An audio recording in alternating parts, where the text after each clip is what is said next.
Well, hello everybody, and welcome to Vinyltreasures. I'm your host, Johnny G, John Galindo, coming to you live on this December 10th, 2025 Vinyltreasure show. It's our All 60's edition here. Want to welcome you to the program here. It sounds different here on this. I don't know what happened. There was some kind of update last night. And my screen looks completely different. I don't know what it is. It's actually it's got a big. If you saw it, usually the YouTube screen is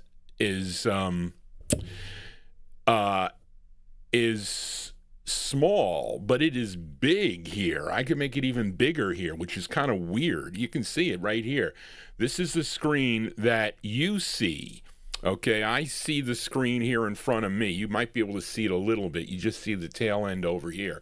But anyway, welcome to the All 60's edition here on YouTube, also on Oldies and More Radio. We're here from 9 p.m. till midnight. We'll see how long the copyright police let us stay here tonight. I'll go a little bit longer here. And have all requests tonight except I think the first 4 records, I think, are my selections tonight, but we opened up actually with a request for listener Busta Bass in our YouTube chat, and we keep on losing the musicians and singers we've known for all our lives, I'm telling you. And that record there, that's Booker T and the MGs from July 1962, that one there on the Stax label, and many of you know that song. It's called Green Onions, as Busta wanted to pay tribute to the late Steve Cropper, guitarist, songwriter, producer, born in Dora, Missouri, passed away December 3rd, 2025 at the age of 24, and that was the group's debut single on Stax Records, and released in July of '62. It featured the late Steve the Colonel Cropper on guitar, and a song he co-wrote with group members Booker T. Jones. He was on keyboards. And Louis Steinberg on the bass. He passed away in 2016. Booker T is still with us.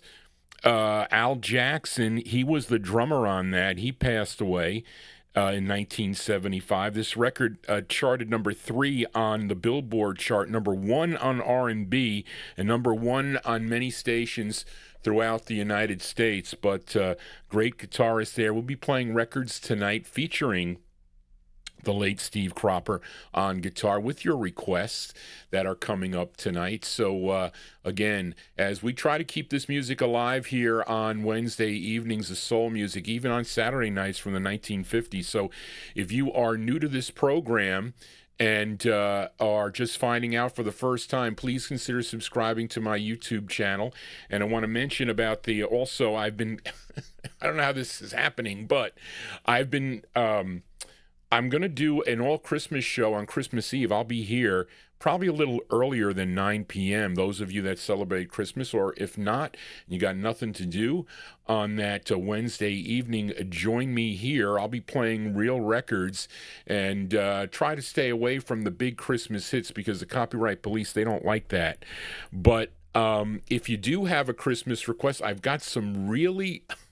really unusual requests from many of you listeners. You can email Johnny G at vinyltreasures@aol.com. I got a real nice card late today from someone. I have to go back and look at it. There was some interesting requests. And what I've been doing is I've been accumulating these songs. I mean, I've received some big lists, and I'm kind of taking a consensus on it.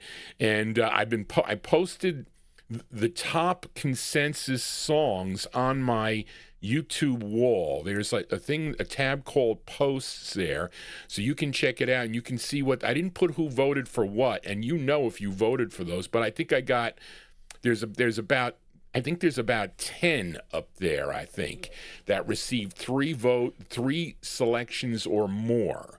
So they are there, and I'll update that. I got some today, so I will update it here as it may change. And it's not only for the 60s. Okay, who's downstairs? Somebody's downstairs. It's not only for the 1960s, but it's also for the 1950s. So I will have a lot of my 1950s crowd in there, possibly, and also all my 60s crowd. So again, if you have a favorite tune, make sure it's not a big hit. I mean, it could be this. It's not 78s either. I got stuff from 1949 and early 1950s that are not on 45. I can't do that. But, I mean, they're not on 45. They're only on 78. So I can't do that. It's got to be 45s. I can't go switching the turntables.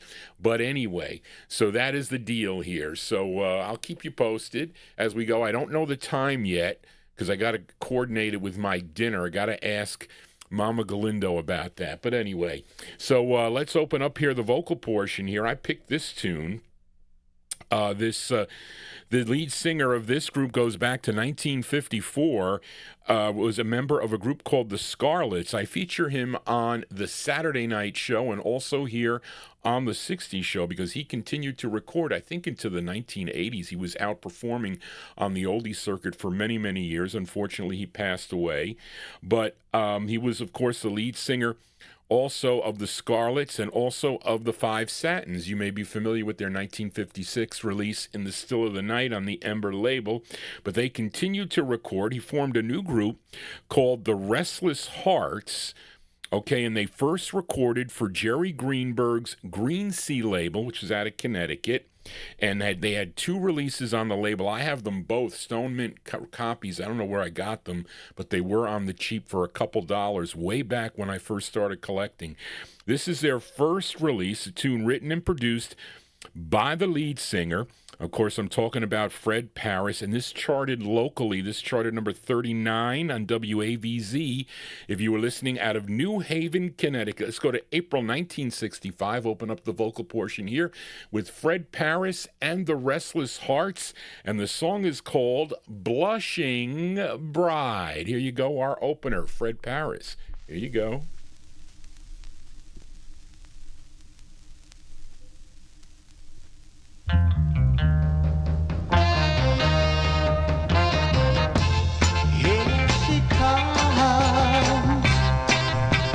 Blushing bride, how I wish it was me by her side, holding her hand.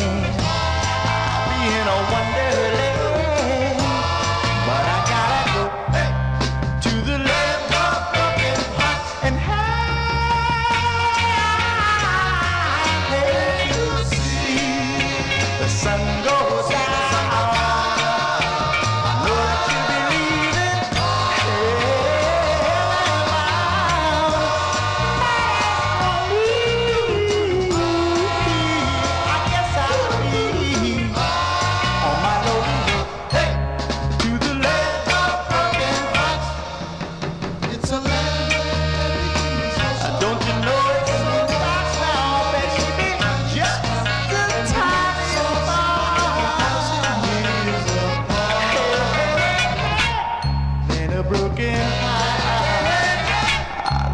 Broken heart, the land of broken hearts.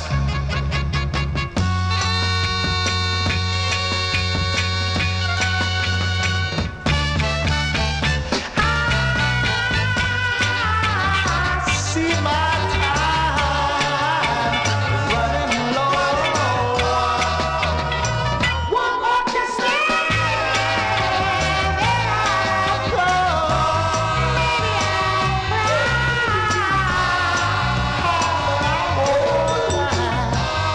I gotta go, hey, to the land of broken hearts.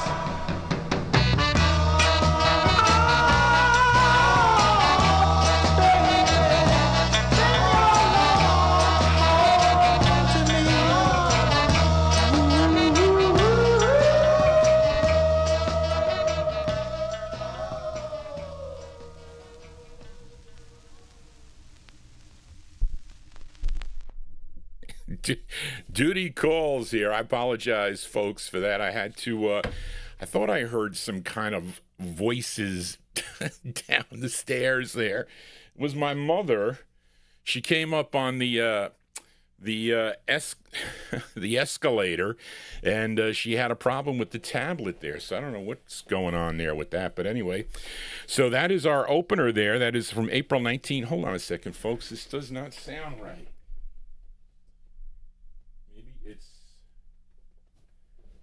Maybe I can't hear with this hat on. No, now it's too loud. But anyway, JohnnyG's got to get comfortable. There you go. That is Fred Paris and the Restless Hearts. April 1965 released their first of two. Came out on the Green Sea record label. Blushing Bride is the name of the tune. How many of you in the chat room were a Blushing Bride? But anyway, they have later releases on the Atco Checker, RCA, Birth, and other labels. And that was, wait a minute, let's see. It says that this song was also called Land of Broken Hearts. That was released on the Atco label. So I just, I knew that record sounded familiar. But anyway, when did I play that one, Charlene? Not too long ago. But anyway, I think their other one sells for more money, if I'm not mistaken. Johnny G babbling on here. Let us continue here. Here's my other selection. This gal from Yazoo, Mississippi. And she was a member of the Ikeettes back in 1961. And then she would go solo in 62. Her real name was Josephine Armstead. All right. And she first recorded as Dena Johnson. Now, her debut single was on the Soiree record label. That was 1964. She followed it up with this one on the Wild Deuce record label. I think the flip of this is on that Soiree label. But we're going to hear, this is the slower side, I think. Tune written by James Stewart and Robert Mosley. And this did chart regionally. This charted number 38 on WAME. If you were listening in Miami, Florida. Let's go to March of 1965 and give a listen to Dena Johnson, a.k.a. Josephine Armstead, on the Wild Deuce label. The song is called The Breaking Point. Here you go.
There you go. Whoops. Johnny G is getting caught tonight. I am getting caught. Hold on a second, folks. Yeah, there you go. Have you ever got to the breaking point? Johnny G has gotten to the breaking point quite a few times. As those people that know me, I do get to my breaking point, but that's a cool tune there, Dena Johnson. I found that out in the wild. You can't go wrong finding records like that for a nickel back in the day. Well, back in the day, it was like the late 1970s, early 80s when I had no money and I could afford to pay 5, 10, and 25 cents for 45s. Like, take a shot on it is what I did. March 1965, Dena Johnson, a.k.a. Josephine Armstead, The Breaking Point, that's on Wild Deuce Records. And let us continue here. And, well, here is a 45 I bought from Greg Surik. He used to occasionally come here to the house. Well, actually more than occasionally. And when we ran out of vocal group records, he would offer me soul records from a bunch of different characters out there, and he would come here and we would hear them on the player here, and then I would end up deciding to buy them. He would always give me a deal, though, I'll tell you that much.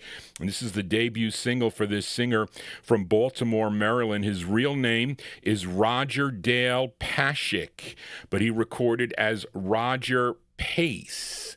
Okay, and this is on the Select record label. He actually would have another release on the Twirl label in 1966. This came out in July of 65. Let's give it a spin here. Roger Pace on the Select record label. The song is called The Minute My Back Was Turned. Here you go, Roger Pace.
There you go. Sounds of 65 here on the All 60s edition of the Vinyltreasure Show. That's Roger Pace. Roger Pace's debut single, that one there came out on the Select record label. The Minute My Back Was Turned is the name of the tune. That was on Select Records. There's some great tunes on this Select record label, by the way.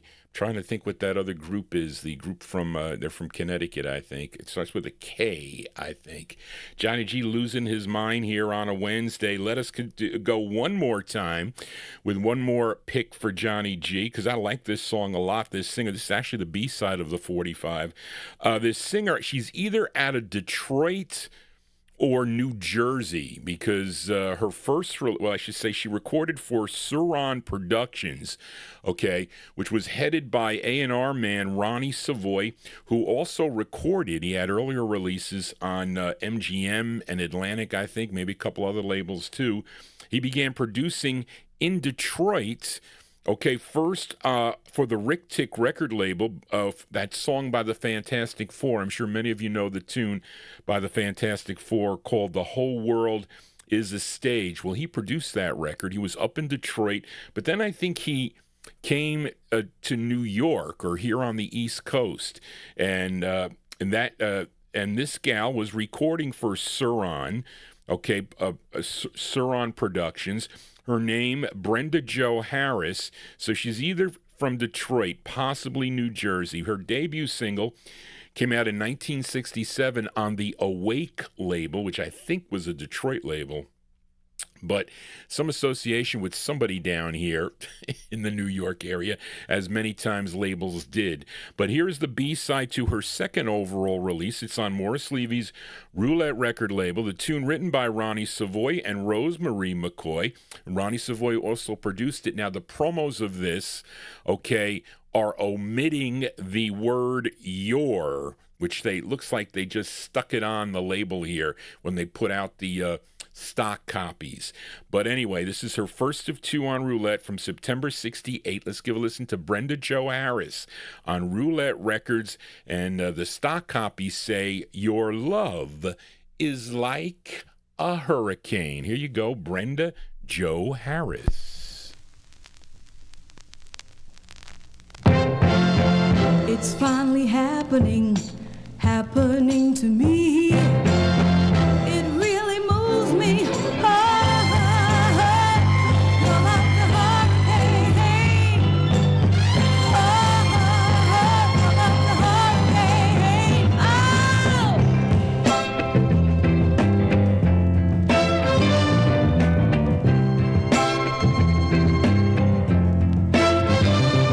This morning, just like always, I woke up with you on my mind. Burnt my toast, spilled my coffee. Oh, I never got to work on time.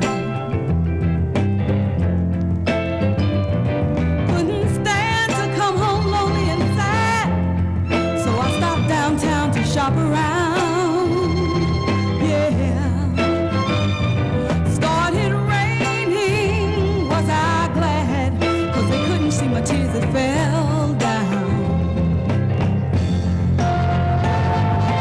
Your love is like a hurricane, ripping the soul apart.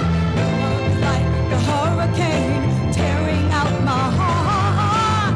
Knocks me down, twists me around, sometimes it lifts me up off the ground.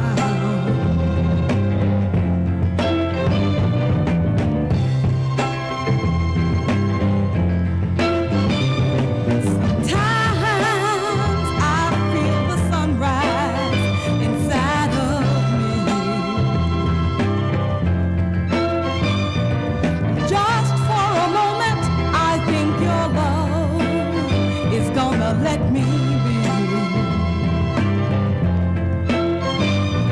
Then out of the clear blue sky, lightning strikes, and it all begins. Yeah. I get a chill, and I know the storm has started all over again. Your love is like a hurricane, ripping the soul apart.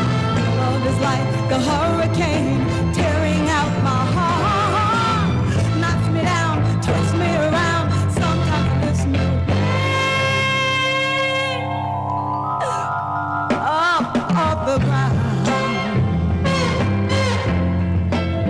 Your love is like a hurricane, tearing out my heart.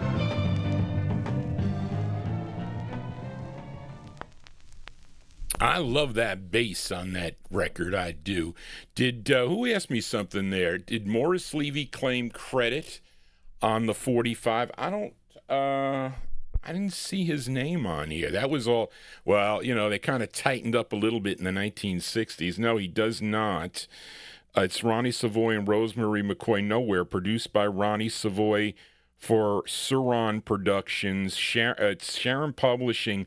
Well, maybe he's part of the Big Seven, the Big Seven Music Corp, possibly, okay, because you got two publishing there, so I would think that possibly that is the case, because he's got it on the flip side, too, so he's not even on there.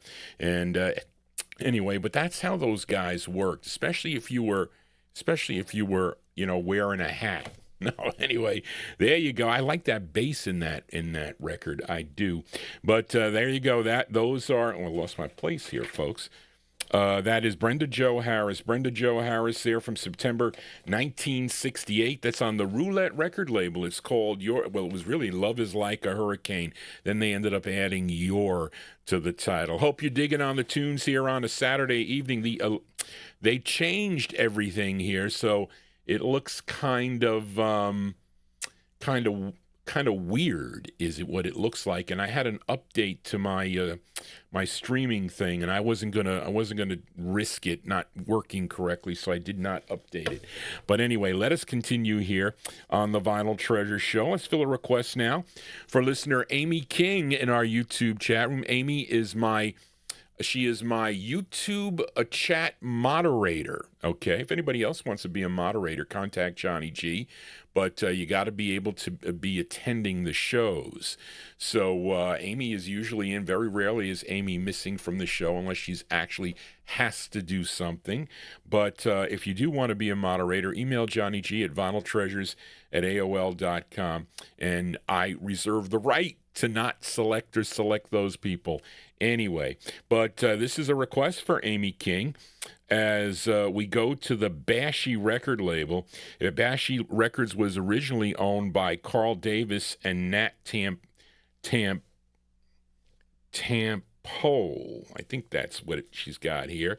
It's a label originally out of Chicago. I think, was it Atco, I think, that started to distribute it?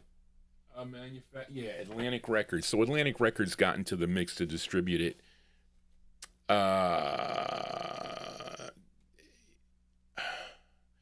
I said 24. Okay, I didn't mean 24. I said 84. Charlene's, thank you, Charlene. Johnny G misspeaks quite a bit when I don't get enough sleep, and I usually get 4 to 5 hours of sleep, so sometimes I mess up on the age. She says I said he was 24. No, he was really 84, the late Steve Cropper, so I apologize for that. Thank you, Charlene, for that. But this is for Amy King as we head to Chicago, and it's his only release. His name is Johnny Howard, and the tune was written by Billy Butler and Carl Smith and Marvin Smith, produced by Willie Henderson, and arranged by Tom Washington. Now, this was first done by the Artistics, if you remember their tune, 1967 on the Brunswick label. Let's move up 2 years to July of 1969. Johnny Howard on Bashy Records. I'm impressed, Amy, with your rotation of music. This is for Amy King. It's Johnny Howard with The Chase Is On. Here you go, Amy, for you.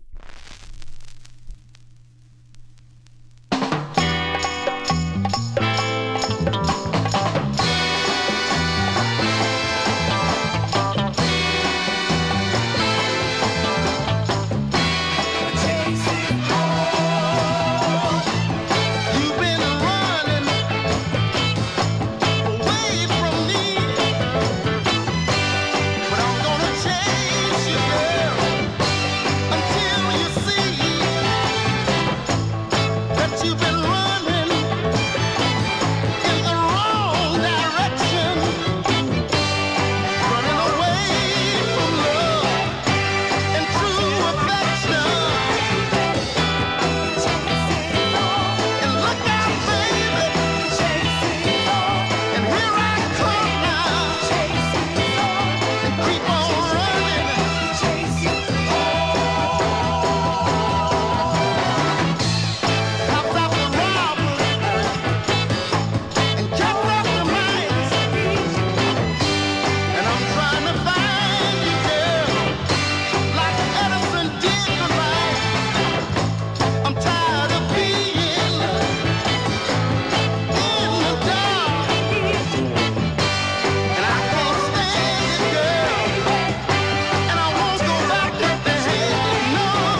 one there going out to, whoops.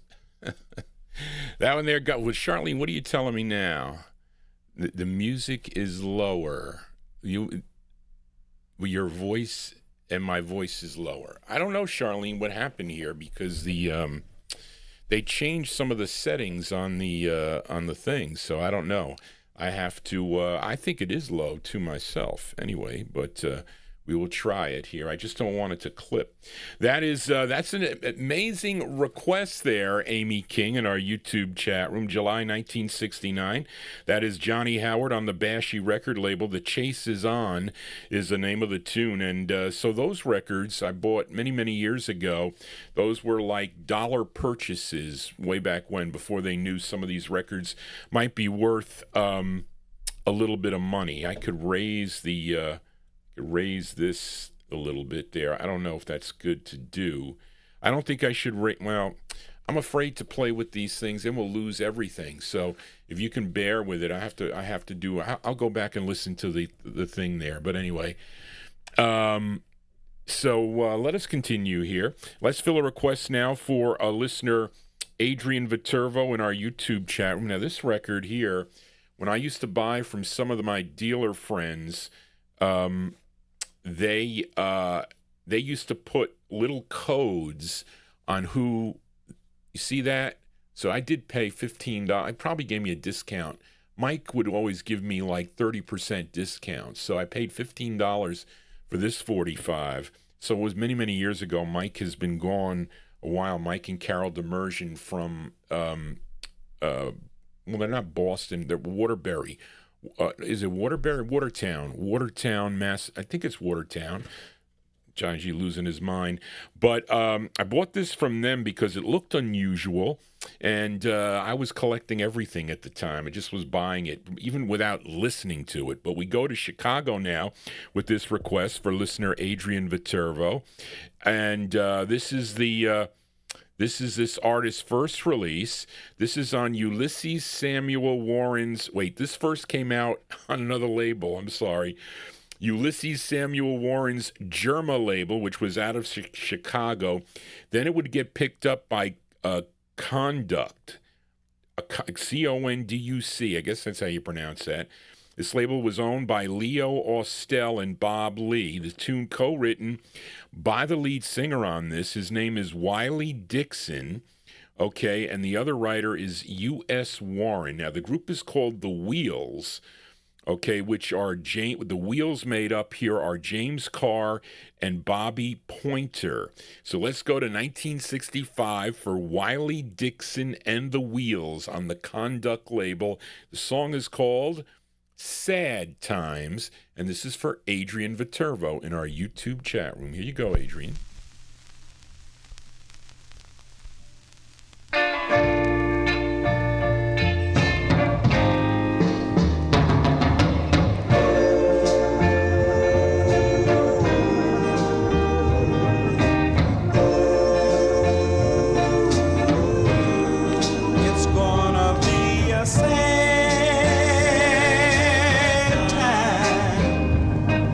When nobody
As Johnny G gets caught here. Hold on a second, folks. Hold on. Let me just put this on here because I get it right. Listen, Johnny G is not a professional. I'm only an amateur, folks. I'm not a professional disc jockey by any means. But there you go. That one there from 1965. That one there going out to Adrian Viterbo in our YouTube chat room. That is the sound of Wiley Dixon and the Wheels. I have it on the Conduct label, a song entitled Bad Times that first came out on the Germa record label. Let us continue here on a Wednesday evening. Let's fill a request for, I think this is, let me go back. I got 13 pages of requests here, folks. This is for Kid Kilowatt, I think. You correct me if I'm wrong, Kid. G-H-I-J. It's got to be before Leonard Mancini's. Here we go.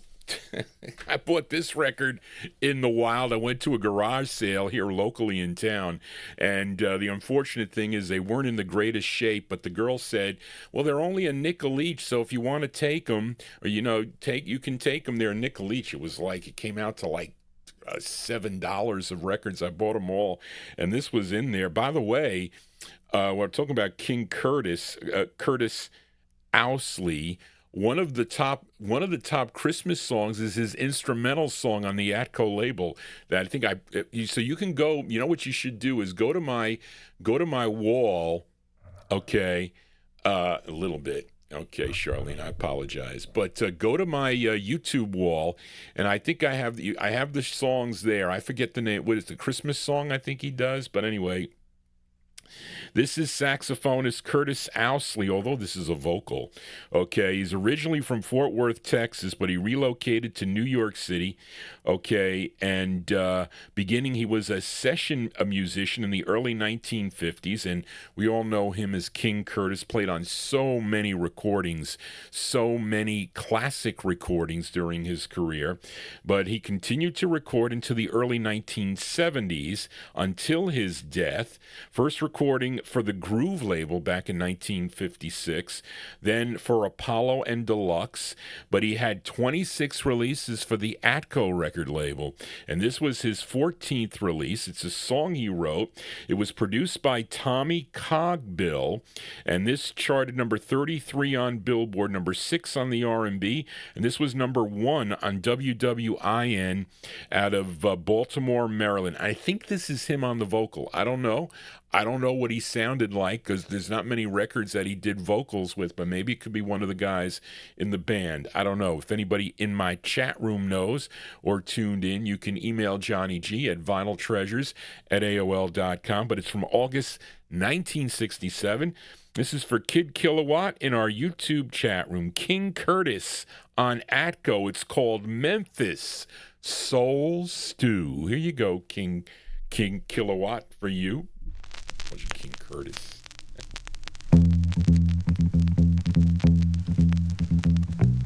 Today's special is Memphis Soul Stew. We sell so much of this, people wonder what we put in it. We're gonna tell you right now. Give me about a half a teacup of bass. Now I need a pound of fatback drums.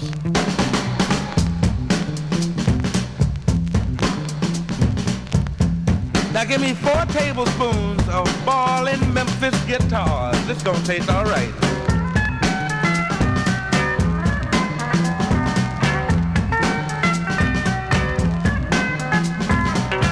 Now just a little pinch of organ.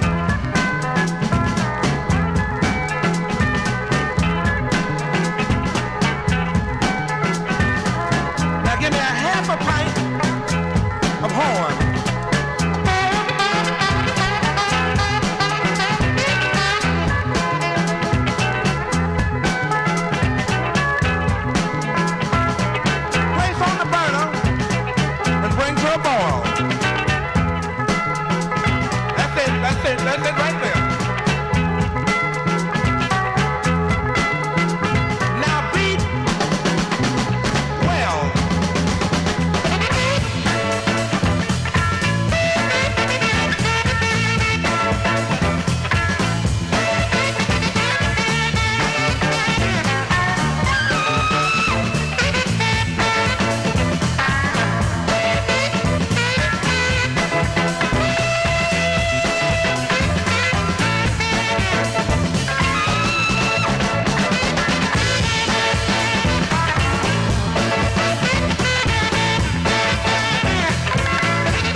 Well, you're liking that one there in the YouTube chat room there. That's the sound of King Curtis. King Curtis going out to Kid Kilowatt there, August 1967 on the Atco record label. King Curtis with Memphis Soul Stew is the name of the tune, and what a cool tune that is. And listen, the other side is like an excellent ballad too that I used to like. You want me to play the flip side? It's all instrumental, but it's slow. I'm gonna play it because I like it, and the other side is called Blue. It's called Blue Nocturne, okay? And it's cool. My aunt really liked this. King Curtis wrote this side. It's produced by Tommy Cogbill. Let's put this on because I like this record. But it's slow, okay? It's got a great guitar, too. Here, listen. Okay. This is King Curtis with a B-side. It's called Blue Nocturne. I used to listen to this record, too. Here you go.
Oh, I left my mic on. Did you hear any reverb back for that? I apologize. Usually Johnny got just taken away with that record. I just love that guitar in that record. But that's a B-side there. That's King Curtis, the B-side to Memphis Soul Stew that we played for Kid Kilowatt, August 1967. That side called Blue Nocturne is the name of the tune. I just get mesmerized by that record. I do. Johnny G here, your disc jockey for a Wednesday evening. Thank you all for being here. If you like what you're hearing, please consider subscribing to my YouTube channel. This is my first show of the week. My mother goes to me, Johnny, you doing a show tomorrow? I was like, well, I don't know. I don't have time to do the show. I've been going through. I have so many Christmas records that I've pulled out and I have to clean. So you got to get them to me so I can add them to the tallies. And I'm going to play. I'm just not going to play the ones that were all voted for because I want to stick to the obscure things. Okay, that's what I want to stick to. But you know, I think White Christmas might be the lead by the Drifters. I think that's the one that's lead. And it got some for Rudolph the Red-Nosed. I mean, it's like a lot of records here. Anyway, let us continue here. Let's fill a request now for Frank and Jerry Gingaro in our YouTube chat room. This gal, she's from Memphis, Tennessee. She is the daughter of Rufus Thomas. We heard him last week sing his rendition of What I Love You for Sentimental Reasons. Now, that man could sing ballads, too. We always thought he was with the fast songs, but no. But we know his daughter can sing the ballads. We know that. And first recording for Satellite Records, which would get picked up by Atlantic Records, a song called Gee Whiz, Look at His Eyes. Her Christmas record also has a lot of votes to it. Also, she actually has two. She has one on Atlantic and one on the Stax label. But this is her 8th of 10 that Frank requested on the Atlantic record label. This one written by Deanie Parker and Steve Cropper. And this charted number 67 on Billboard, number 13 on the R&B chart. And this was a number 1 record on WOOK, if you were listening, Arch, in Washington, D.C. Let's go to June of 1964. Miss Carla Thomas. Carla Thomas on the Atlantic label, going out to Frank and Jerry Gingaro in our YouTube chat room. It's called I've Got No Time to Lose. Here you go, Frank and Jerry, for you.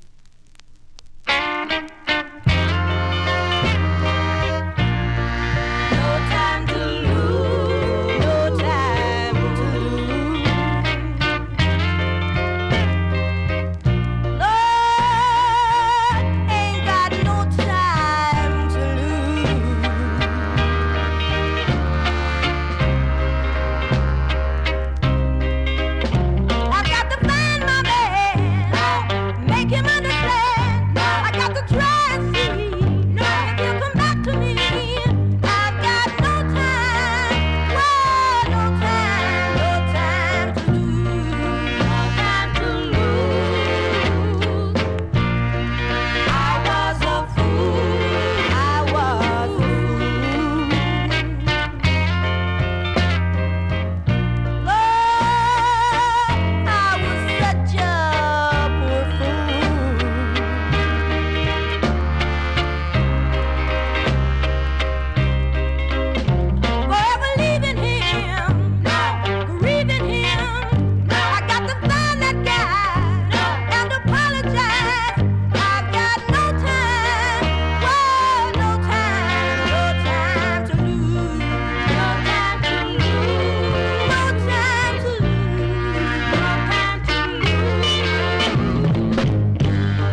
Yeah, we got No Time to Lose there. We're going to hear the flip side of this, by the way.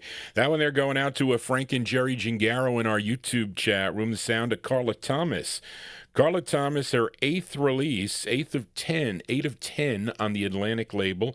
I've got No Time to Lose. That was number 1 on WOOK. The flip side was number 2 on WOOK. So let's flip it over here.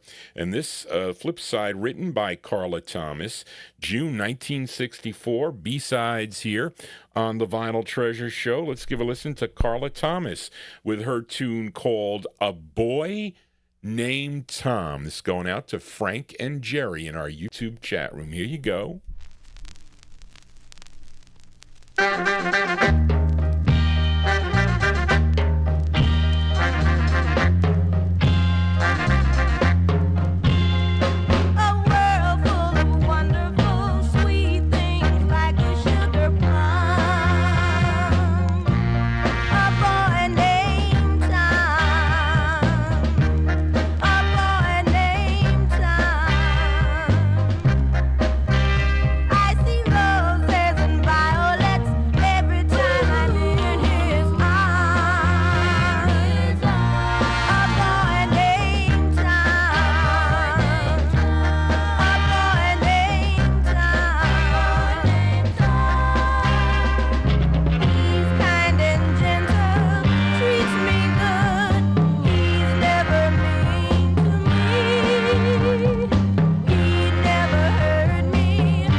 There we go. B-sides here on the Vinyltreasure show. That one there going out to Frank and Jerry Gingaro in our YouTube chat room. That's the sound of Carla Thomas.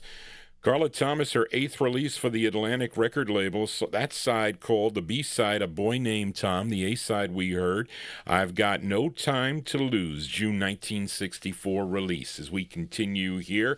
And this...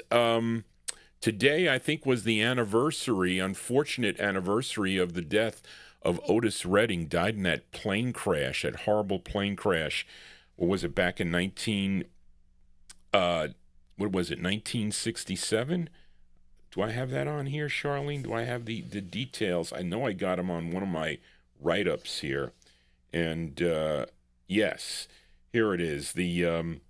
Otis Redding, he was killed in a plane crash on December 10th of 1967. This was, Edmund Williams texted me earlier, actually it was yesterday, I think it was yesterday, that this was the anniversary of the deaths of 2 of our singers, Otis Redding, also Sam Cooke. And I got lots of records here on the table. Your requests are right here on the on the table is where they are, and on the side over here. Those are all your requests.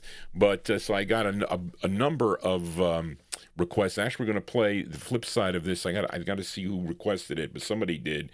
But he died on, lost my place here, December 10th of 1967. The plane crashed in, is it Lake Monona? Is that how you pronounce it? Monona in Wisconsin during a snowstorm while en route to a concert in Madison, Wisconsin. Okay, all the crew perished except 2 members of Otis's backup band, of course, the Bar-Kays. And he was only 26 years old. And he would never experience, though, the unfortunate thing of his first #1 record, of course, that 1968, that year, The Dock of the Bay on Volt Records was a big #1 record for him. It was so unfortunate. But the singles continued to be released on Volt, Stax, and Atco Records through 1972. And this is his 14th release for the Volt record label. Of course, this is a cover tune. Many have recorded this song, but it dates back to 1933 by Jack Payne and his band. Came out on the Imperial record. No, is it Imperial, Charlene? I don't know if Imperial was around by 1933. Maybe I'm wrong. Anyway, this charted number 25 on Billboard, number 4 on the R&B chart, and this was a #2 record if you were listening to WYLD out of New Orleans, Louisiana, from November 1966. This is a request for listener L.A. Arch in our YouTube chat room. And, of course, the Big O, Otis Redding, on the Volt record label. I apologize, it's Styrene. I thought I had a mint promo of this, and I couldn't find it. But I couldn't find Arch's other requests, so I said, in lieu of that, I'm going to play this old request. So I apologize for the Styrene. I hate Styrene. You know that, guys and gals. Otis Redding with Try a Little Tenderness for L.A. Arch. Here you go.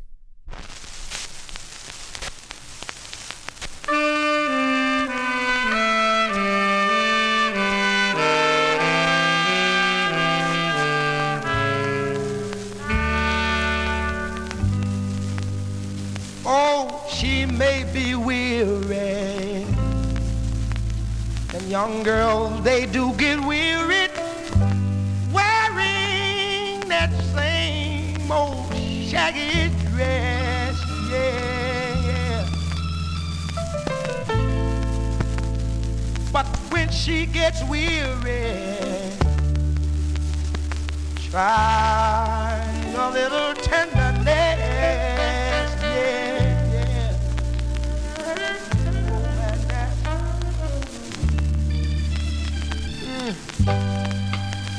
You know she's waiting, just anticipating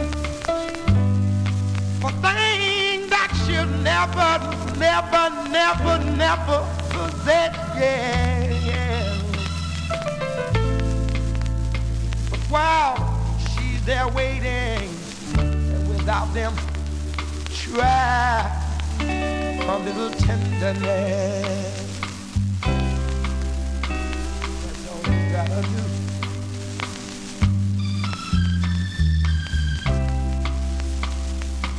It's not just sentimental, no. She had her grief and care, yeah. But the soft words, they all spoke so gentle, yeah. It makes it easier to bear, yeah. You won't regret it, no. Young girls, they don't forget it. Love is their home, happiness, yeah.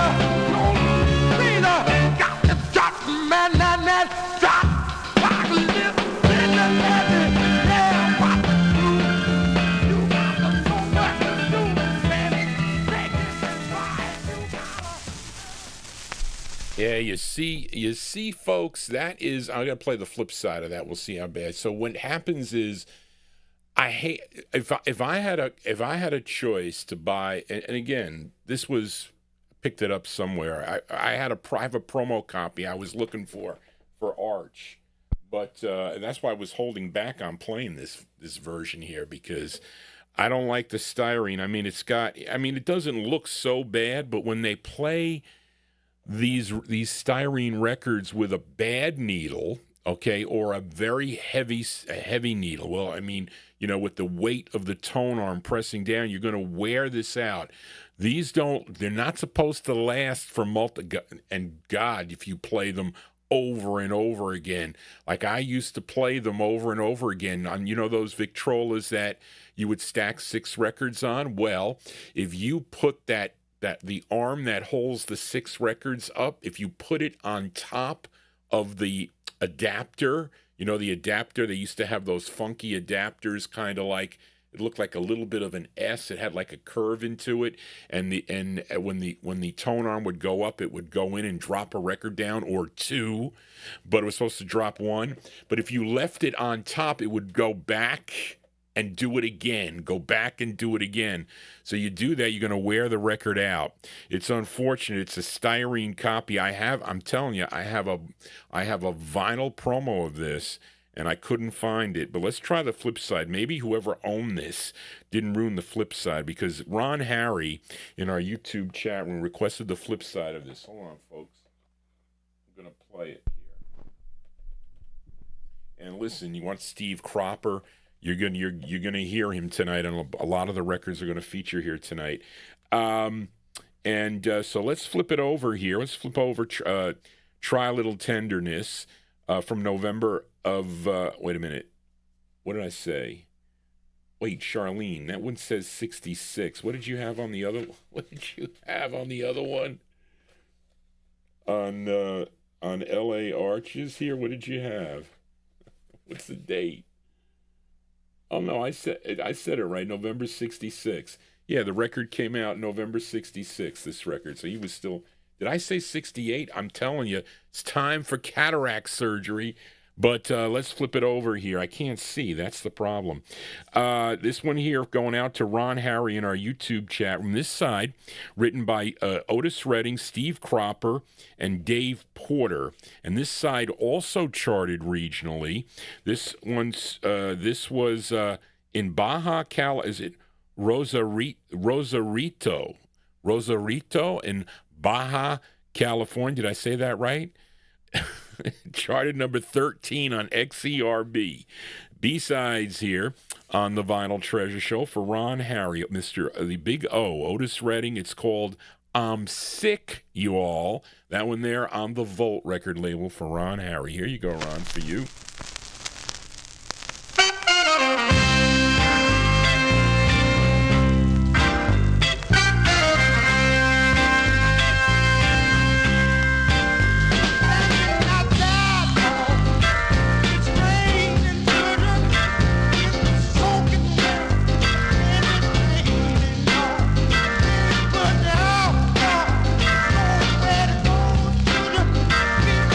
Wax me down,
scratch.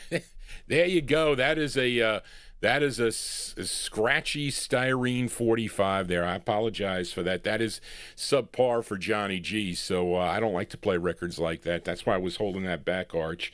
But I had to get one in for you. That's the Big O, Otis Redding there, and song called "I'm Sick, You All" is the name of the tune. The flip side, that's for Ron Harry. Earlier we heard "Try a Little Tenderness" for L.A. Arch in our YouTube chat room. Johnny G here on a Wednesday. Let us continue here, and let's fill a request now for listener Dave Dallison as we go back up to Chicago. These gals were from Chicago's West Side. They were discovered in 1964 by newly appointed Midwest A&R director for ABC Paramount Records, Johnny Pate. Discovered them. They would have 3 releases for the ABC Paramount record label. Then they would sign with Chess Records in 1967 and have 2 on the Chess label. And Dave requested their first release. Now, this trio included singers Bernice Willis and her cousins Thelma Mack and Laurel Ross. Collectively, they were known as the Kittens, okay? This tune written by William Butler, Carl Davis, produced by Gerald Sims, and this one did chart regionally, number 63 on WPOP, if you were listening, in Hartford, Connecticut. Let's go to October of 1967. This one by request for listener David Dallison in the UK. These are the Kittens on Chess. It's called Ain't No More Room, the Kittens. This is for you, David. Here you go.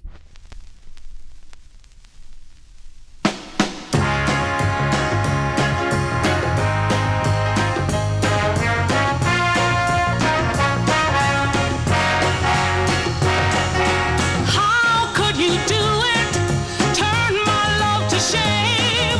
Put this fire in my heart and fail to tend the flame. Did you think all I wanted was a sip from love's sweet cup?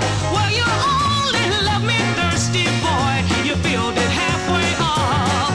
I was weak and easy prey, but now I'm strong enough to say that there ain't no room in my arms for you, baby.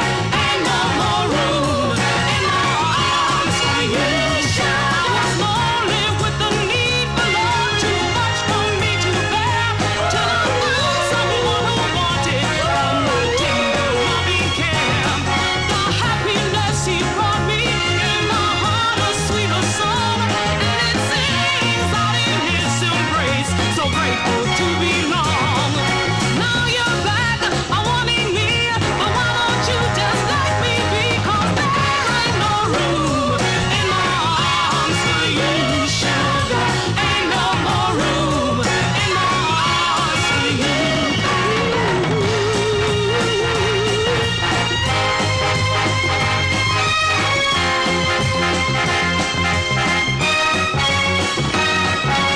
Ain't no more room in my arms for you, baby.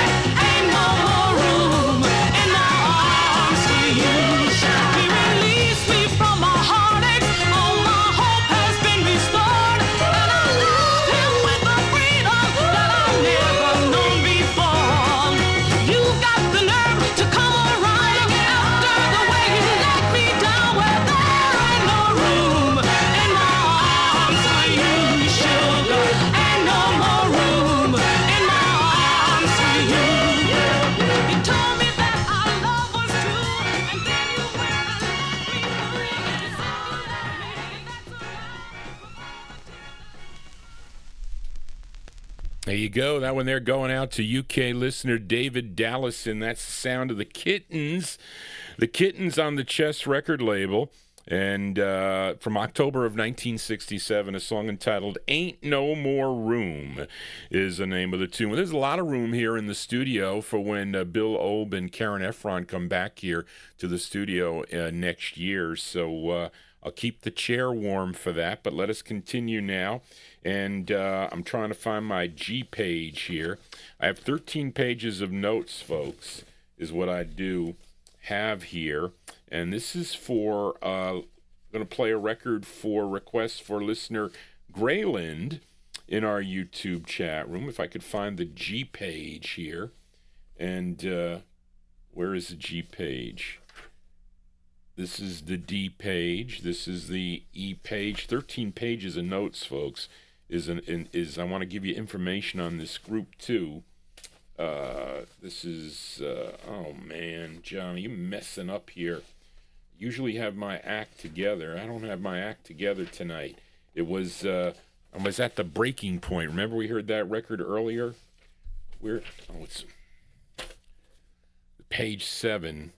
Okay, here we go. Here's Grayland's page.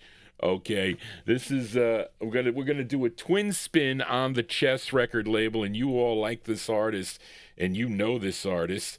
Okay, he is from Washington, D.C. He had 19 releases on Leonard Chess's Chess record label, and this is actually the B-side to his 16th, and this tune produced by Billy Davis. And again, unfortunately, also for this singer, his life was cut short within an auto accident on January 17th of 1970. We lost this man. This is a request for listener Grayland, a.k.a. G-Dog, in our YouTube chat room from August 1967, Mr. Billy Stewart. This record charted number 86 on Billboard, 35 on the R&B, and a big number 2 record if you were listening to WKIX in Raleigh, North Carolina. Billy Stewart on Chess. It's called Cross My Heart for Grayland in our YouTube chat room. Here you go, Grayland, for you. Cross my heart that I love her, but there's no one up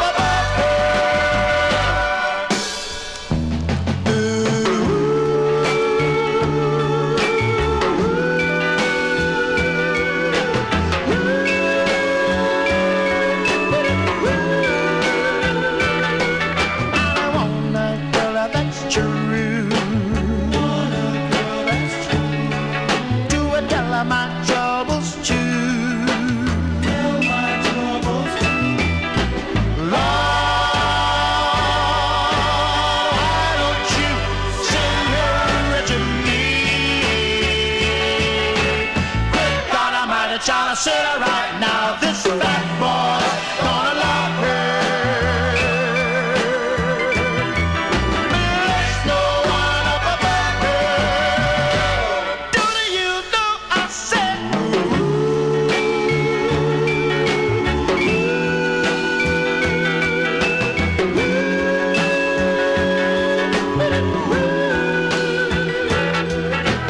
On my knees every day,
There you go. That's it. Billy Stewart here. Billy Stewart is a favorite here on the 60s edition of the Vinyltreasure Show. I could probably play any record he does, and we're going to get a big response from it. So, and many of my listeners always request the great Billy Stewart. August 1967, that's the B-side to his 16th release on the Chess record label. Cross My Heart is the name of the tune, the great Billy Stewart. Let us continue now. Let's fill a request for listener Ben Warfield, as this next 45 was in my aunt's collection, my Aunt Mary's collection. My mother told me, I didn't see it. Somebody wanted to see a picture of if I could find her high school picture. My grandmother had a nice big picture of her daughter Mary in her bedroom. I don't know where it is. I'll have to get her yearbook and see if it's in there, because her picture is in the yearbook. And it's a very nice picture, too, by the way, I have to say. But she had this record in her collection. Of course, it became in my collection. And this gal was known as the Queen of Motown, signed to Motown Records back in 1960. She was 17 years old. But in 1964, with her hit, she had a hit with My Guy. Why she left, her manager really messed her up. Okay, kind of planted things in her head, and she left, was lured to a 20th Century Fox Records, and maybe they said she was going to be in motion pictures. She was never in a motion picture, but it turned out to not be a good move for her, because her song My Guy was a big record for her, a big #1 record, I think, climbing the charts. But she blew it. She left, and she eventually sued. I think she sued Berry Gordy Jr., and she got some money, and she had to release all the rights to all her records. So, Ronnie Spector did the same thing with Phil Spector, too, with all her Ronettes stuff. But anyway, she had some minor hits on the 20th Century Fox Records, but anyway, I think this was one of them.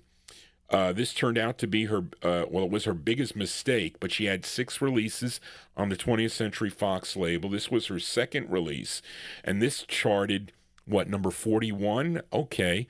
Got airplay, 41, 31 on Cashbox, was number 13 on the R&B chart, and this, I guess we can consider it her last really top 40 hit. Okay, it was 41, and it was from December of 1964. I'm talking about Mary Wells, and this is a request for Ben Warfield. Ben Warfield requested Mary Wells on the 20th Century Fox record label. I'm going to play both sides of this record because my aunt played them, but Ben requested the A side. The song is called Use Your Head, the great Mary Wells, for Ben Warfield. Here you go, Ben, for you.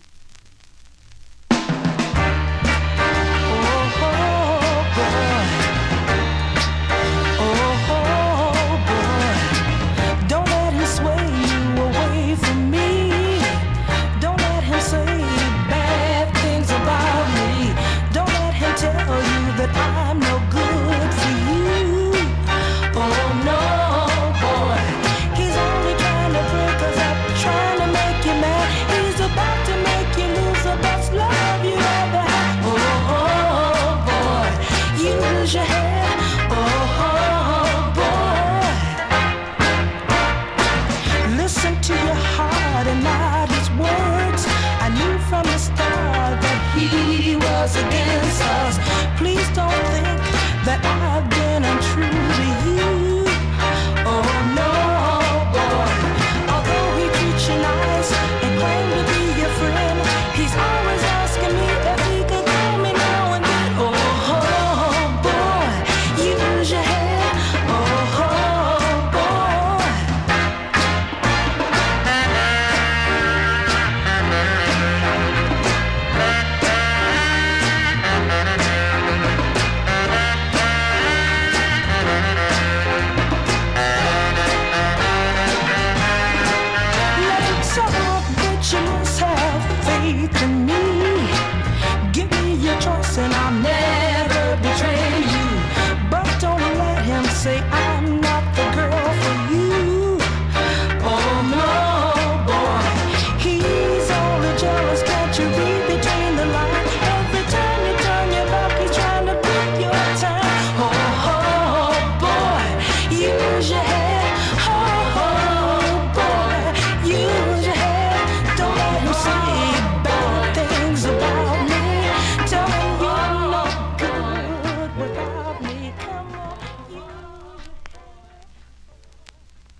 Yeah, it's a great sound by Mary Wells there.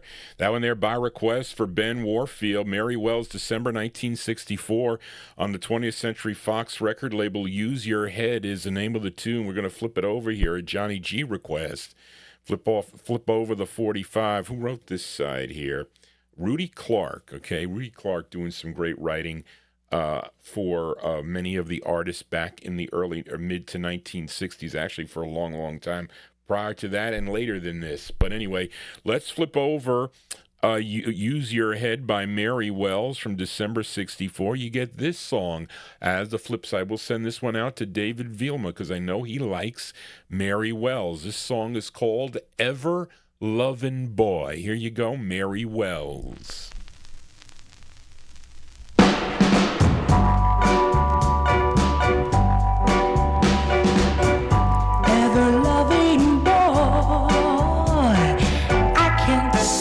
You're still in love with me the same way that you used to be.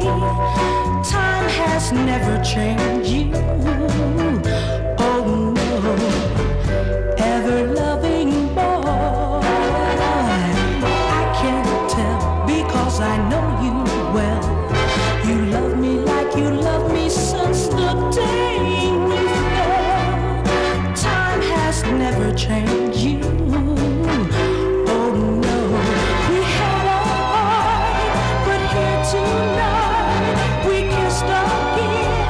We kissed and then you caressed me the way I love, and I think my lucky star above for you, ever loving boy. Don't you know I've always loved you so, and that is why it makes me oh so glad to know that time has never changed you, ever loving boy.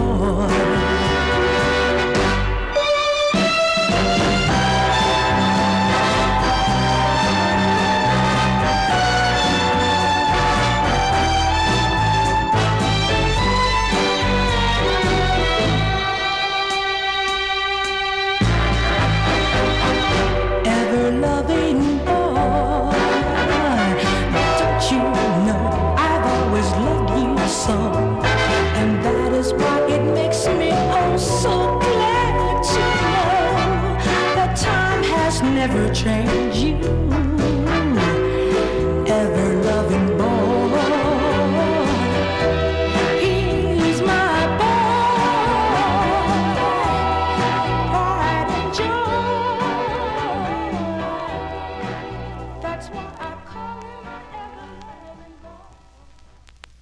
Johnny G is your ever-loving disc jockey on a Wednesday evening. Thank you all for being here. If you are enjoying the Vinyltreasure show, please consider subscribing to my YouTube channel. I will be back on Saturday evening beginning at 9 p.m. for the 1950s and early 60s group harmony. Well, we've been getting some rockabilly and blues stuff coming in too, folks.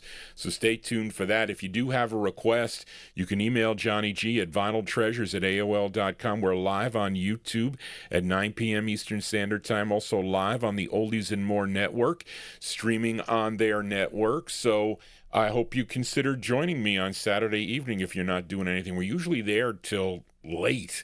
Been getting lots of requests. Been getting played like 54 songs last week. Well, you know, Johnny G babbles on here. I just don't sit here and play listen, this needs to be an educational show. I told YouTube, I said, you know what? This is an educational show. We saw that. So my mother was telling me about the copyright stuff, and I understand that I don't own these records. And look, I don't want to get paid to do it. I just don't want them to shut me down. That's all I ask. Just don't shut me down. I'll play your records, but don't shut me down. And the rules are different for the live stream versus the people that upload, or I should say creators. Johnny G is considered a creator, a YouTube creator. When you upload the videos, the rules are different. But when you do them live, it's a totally different thing because the AI comes into play. But anyway, there you go. That's a great B-side. Mary Wells, Ever Lovin' Boy, a Rudy Clark pen tune. Flip side was Use Your Head, going out to Ben. But let us continue here. Let's fill a request now for Tony Crosby in our YouTube chat room. Tony Crosby up this in the early wee hours of the morning over in the UK. And he requested this singer out of Philadelphia. And he would later become the lead singer of a group in the late 1960s called the Crystal Mansion, okay? But prior to that, he had some solo releases, and his first 3 releases came out on the Smash label, and then he did one for Decca. This one's on Decca that Tony requested. Okay, a tune written by Leon Huff. It's produced by Johnny Madera and David White. This is arranged by Jimmy the Whiz Wisner, and this is from September of 1966. This is going out to Tony Crosby in our YouTube chat room. Here's Johnny Caswell. Johnny Caswell on the Decca label. It's called You Don't Love Me Anymore. Johnny Caswell for Tony Crosby. Here you go, Tony, for you.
Okay, there you go. That one there for listener Tony Crosby in our YouTube chat room. That's the sound of Johnny Caswell. Johnny Caswell on the Decca record label, September 1966 release. You Don't Love Me Anymore is the name of the tune there. And that's a record I found in the wild there. I don't know what this record goes for. Does it go for... Daryl Letts, what does this record sell for? Does it sell for anything? I don't know.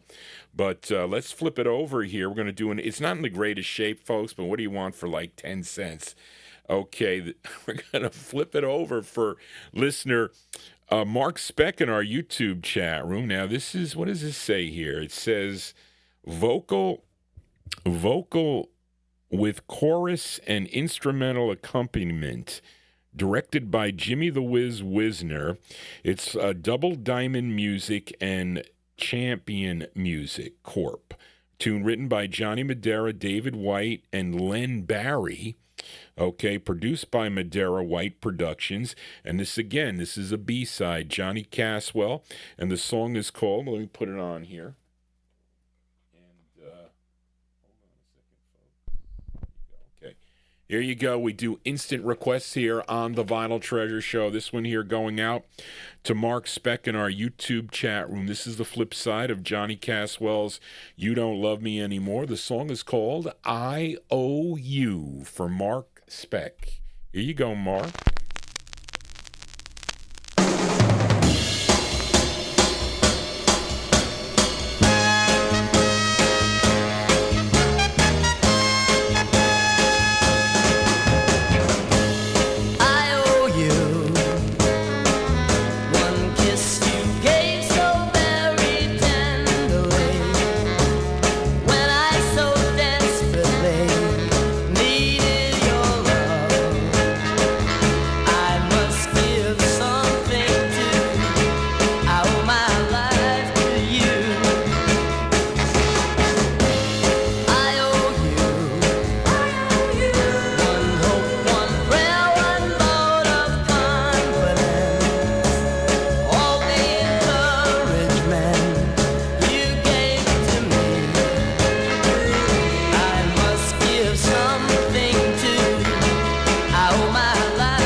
We got instant requests here on the Vinyl Treasure Show, and Johnny G finding old requests too down in the no humidity basement. Got so many records down in the basement. My mother can't go down there now. It's just too cold. But anyway, there you go. That one there going out to Mark Speck in our YouTube chat room. That is IOU. That's Johnny Caswell, September 1966 on the Decca record banner. Prior to that, we heard You Don't Love Me Anymore, requested by Tony Crosby in our YouTube chat. Now, he's listening over in the UK. Johnny G here on a Wednesday as we continue now. And let's fill a request. An old request, Bust the Bass. Maybe you gave me this request when you first found out about the Vinyl Treasure Show. I'm not sure. But I finally found this 45. It's got some pops in the beginning, but then it's quiet after that. But we're going to play the part 1 and part 2 because I think part 1 has the female on lead, and part 2 I think features the male. I might be wrong, but this is a group out of Memphis, Tennessee. They were brought together by Isaac Hayes and David Porter. I have an Isaac Hayes. I was going to play that I'm going to play it for Leonard Mancini a little bit later. But the group was called the Soul Children. Now, the Soul Children consisted of Anita Lewis, John Colbert, Norman West, and Shelbra Bennett. Okay, they had 15 releases on the Stax record label. Now, Busta requested their 4th release, okay, came out in July of 1969. It was written and produced by Isaac Hayes and David Porter. Now, Anita Lewis is singing on this side, and this charted nationally, number 52 on Billboard, number 7 on the R&B chart, and this was a big number 1 record if you were listening to WUST in Bethesda, Maryland. By request, finally, for Busta Bass in our YouTube chat room, July 69, The Soul Children on the Stax label. It's called The Sweeter He Is. This is part 1. Excuse the scratches in the beginning, but then it gets quiet.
There you go. That one there going out to listener Busta Bass in our YouTube chat room. That's a great sound of the Soul Children. The Soul Children on the Stax record label. That's their fourth release.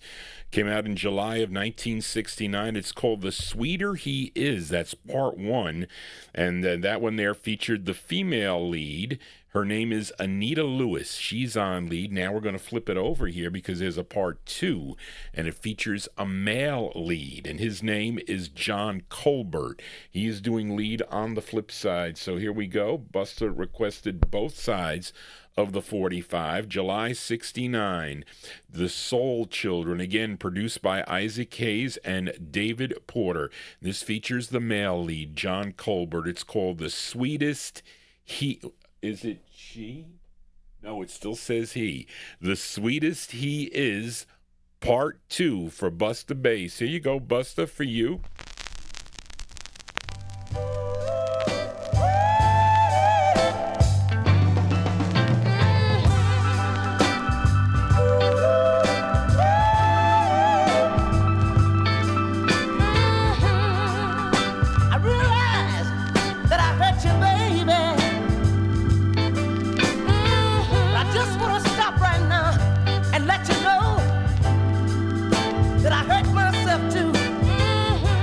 Tear you cried, I want you to know that I shed one tear too. But ooh, I really love you, baby. It don't look like I'm gonna get along without you. Yeah.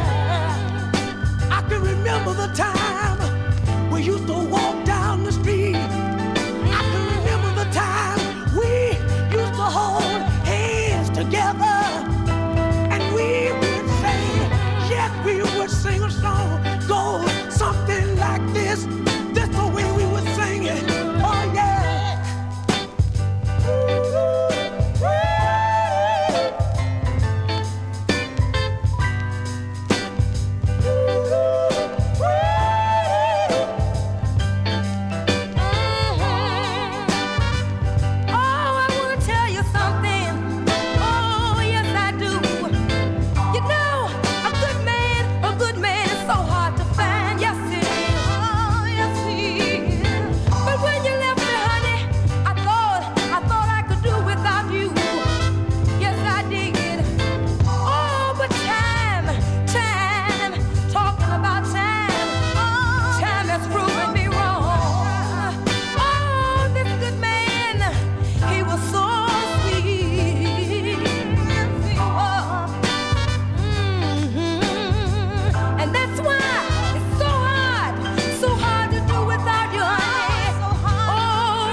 There you go, B-sides here on the Vinyltreasure Show. We'll say part two. You know, the copyright police came out on that. They probably said this song. Well, how many minutes was this side here? I'm just curious because copyright police probably thought I was playing two records in a row, maybe.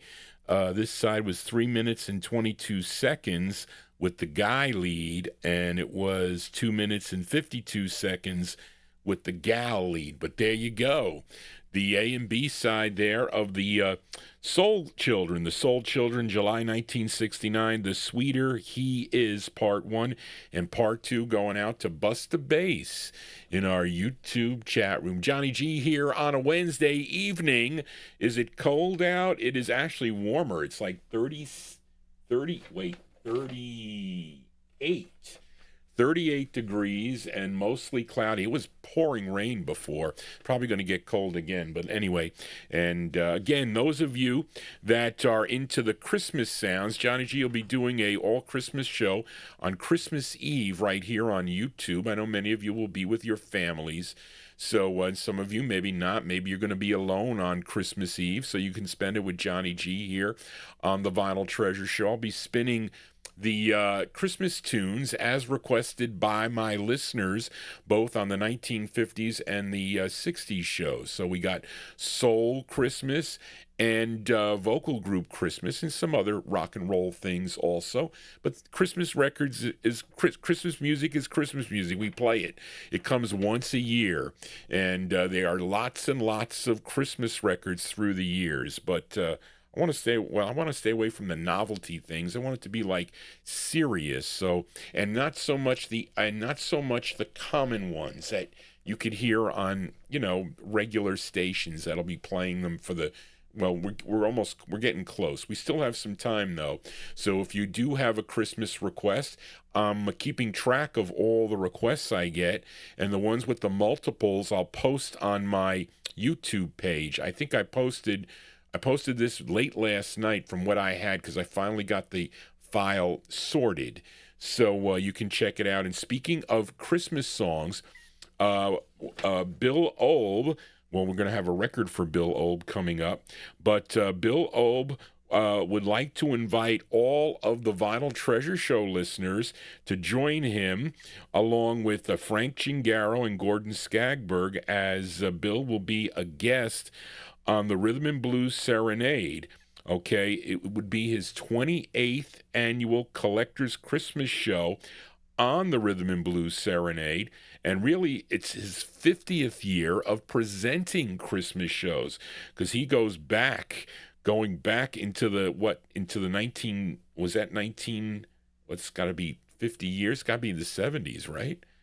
Johnny G's losing his mind, but it'll be on Sunday, December 14th. That's this coming Sunday, right? Yes, today is the 10th. This coming Sunday, December 14th at 3 p.m. to 5 p.m. Eastern Time.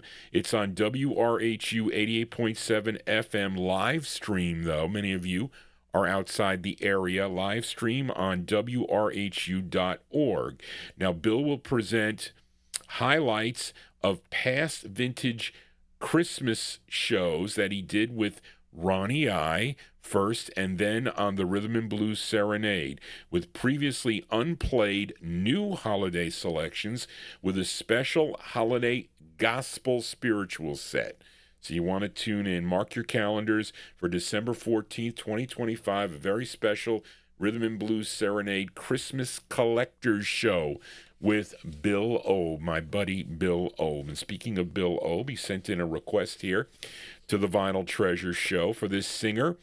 Originally from Jonesboro, Arkansas, he started his recording career back in 1958 for the Faber record label with a song called Shirley Lee, but had tons of releases on different labels during his career, and he continued to record into the mid-1970s, mainly country, though, but he eventually became a politician. He was elected into the Arkansas House of Representatives. That was in 1997, and he served till 2002. But he recorded two on Joe Lee's Alley label, which was out of Jonesboro, Arkansas. And this was his first of two, right? No, I'm sorry, the second of two he did on the Alley label. This one came out in January of 1963 by request for listener Bill Obe in New Jersey, who was tuned into the program tonight. Bobby Lee Traml is his name, and the song is called, did I get it right? Yes. The song is called Come On Baby. This is Bobby Lee Traml for Bill Obe in New Jersey. Here you go, Bill, for you. Hey, everybody, let's twist. Well, it's a 1, 2, 3, you're looking good to me. Whoa, I say, could you pull no trick? 7, 8, 9, you're looking fine. Along about 10, I wanna do it again. Let's twist. Come on, twist. You're looking fine. Come on, honey, let's twist tonight. I'm gonna get my baby, gonna hold her tight. Give a good twist and like I did last night. Hold my baby, hold her real close.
There you go. That one there going out to Bill Oban, New Jersey.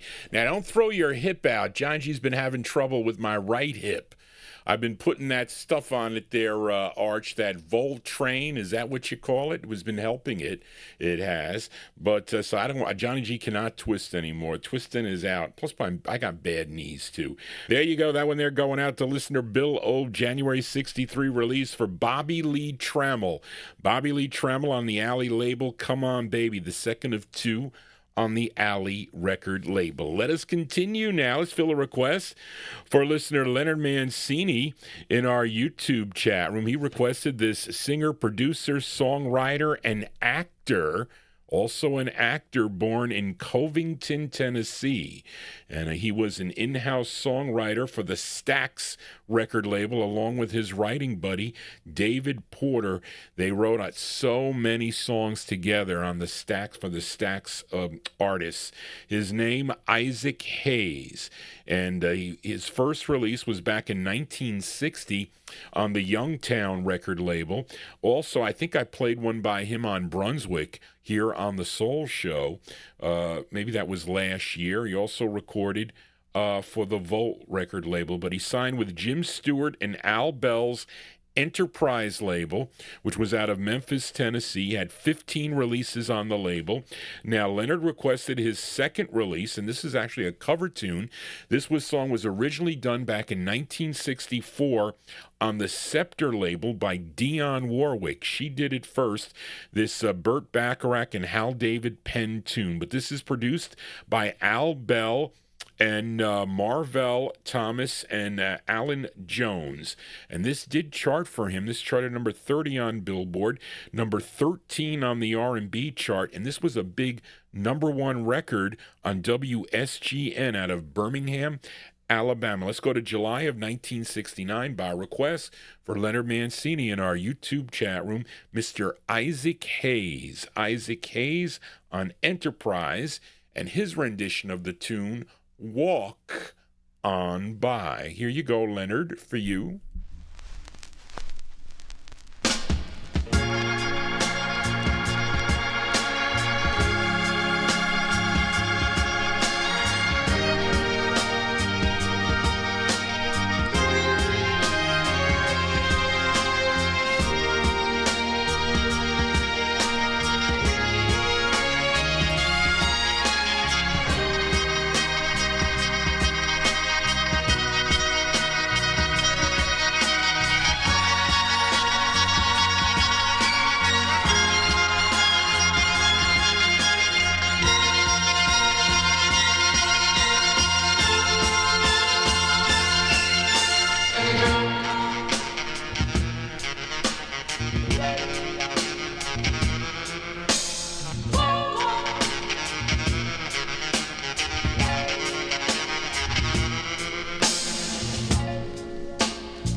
I just can't get over losing you. So if I seem broken in two, please walk on by. Walk on by. Foolish pride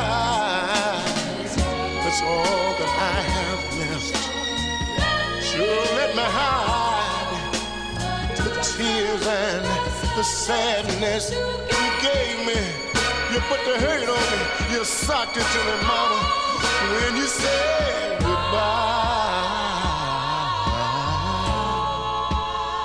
So please walk on by. Make believe you never see the tears I cry.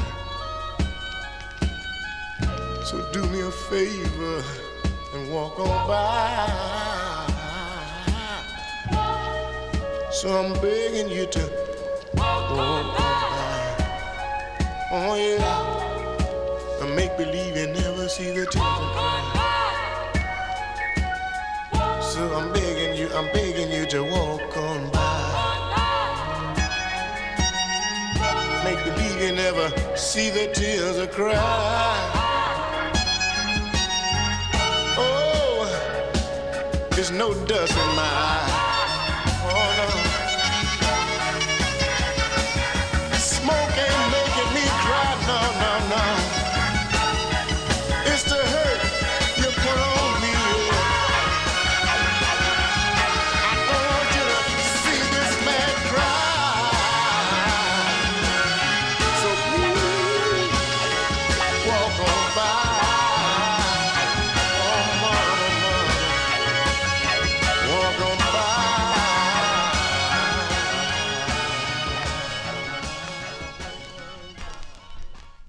Yeah, cover tunes here on the Vinyltreasure Show. The Copyright Police are out there, although it took them a while. Let me see.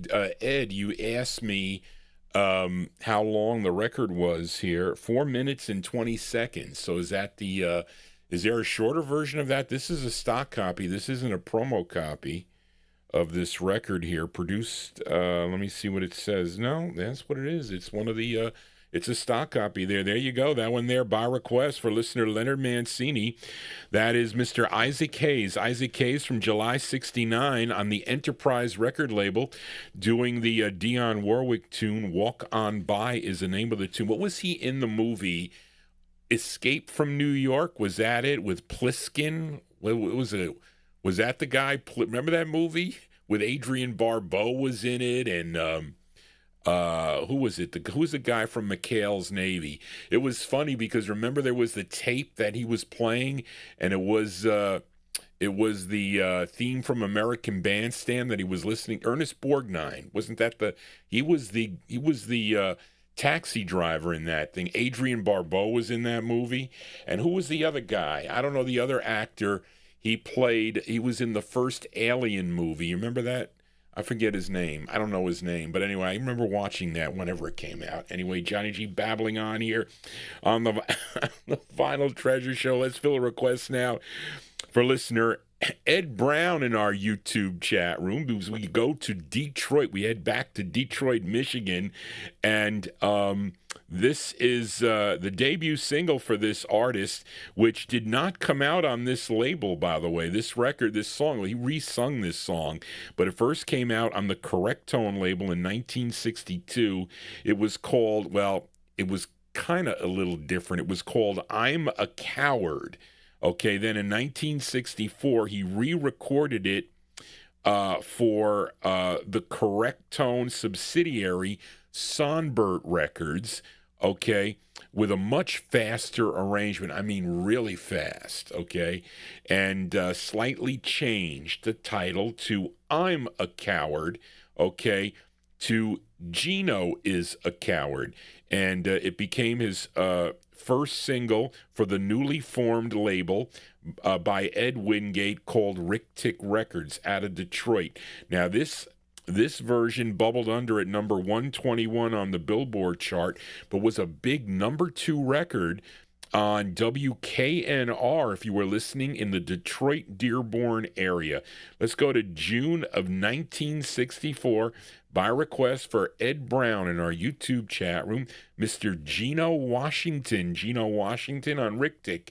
It's called Gino is a Coward. Here you go, Ed, for you.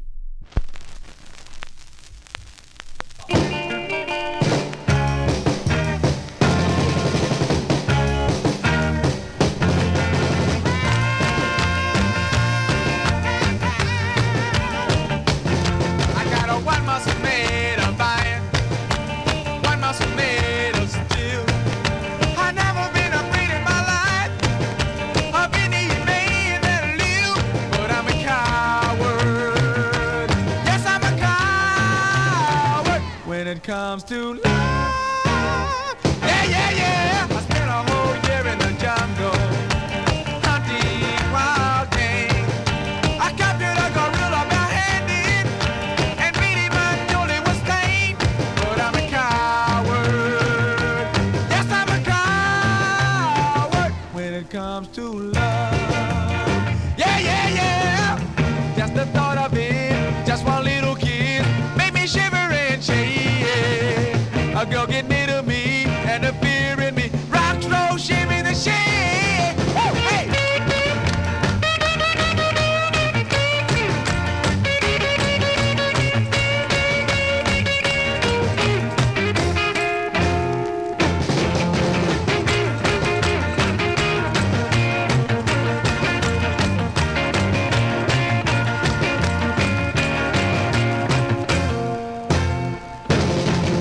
I won a medal for bravery, fought in 3 hard wars. And just for the thrill and pleasure, I rode the back of a dinosaur. But I'm a coward. Yes, I'm a coward when it comes to love. Oh, tell me, baby. Oh, what's that thing you call love? You got me shaking my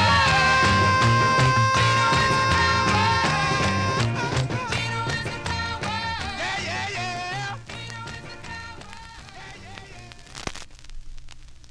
Yeah, don't throw your hips. Don't throw your hips out on that one, folks. There you go. That one there going out to Ed Brown in our YouTube chat room. June 64 release on the Rick Tick record label out of Detroit, Michigan. Song entitled Gino is a Coward is the name of the tune. Now, Gino Washington has other cool releases on the Wand, Wig, WIG Records, Creed, ATAC Records, and the Mala record label. Johnny G here on a Wednesday. Let's fill a request now for listener Chris Reed in our YouTube chat room. If I could find my page here. This is D. This has to be page 4 for Chris. Here we go. And let me see. Here we go for Chris Reed in our YouTube chat room. As this group hails from Akron, Ohio. Okay. And which was a group including all siblings. They were Charles and Sam DeBose, Willie Jones. Well, they included siblings, I should say. They weren't all siblings, but they included 2 siblings, Charles and Sam DeBose, Willie Jones, Henry Dixon, and the lead singer. Well, she was the sister. Her name was Renee DeBose. Okay, collectively they were known as the Symphonics. And this is the intended A-side of the 45. It came out in January of 66. Came out on the D. John record label. And this tune written by Charles DeBose. And this charted number 24 on WABQ if you were listening in Cleveland, Ohio. From January 66, going out to Chris Reed in our YouTube chat room. Here are the Symphonics on D. John. It's called All Roads Lead to Heartbreak. Here you go for Chris Reed, the Symphonics. All roads lead to heartbreak. All roads lead to heartbreak. All roads lead to heartbreak. All roads lead to heartbreak. All roads lead to heartbreak.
you go. That's a nice tune there. That one there going out to listener Chris Reed in our YouTube chat room. The Symphonics is the name of the group, and that included Renee Dubose. She's the lead singer on that January 66 release. All roads lead to heartbreak. Not necessarily. I don't want to say that. You got to pick the right road.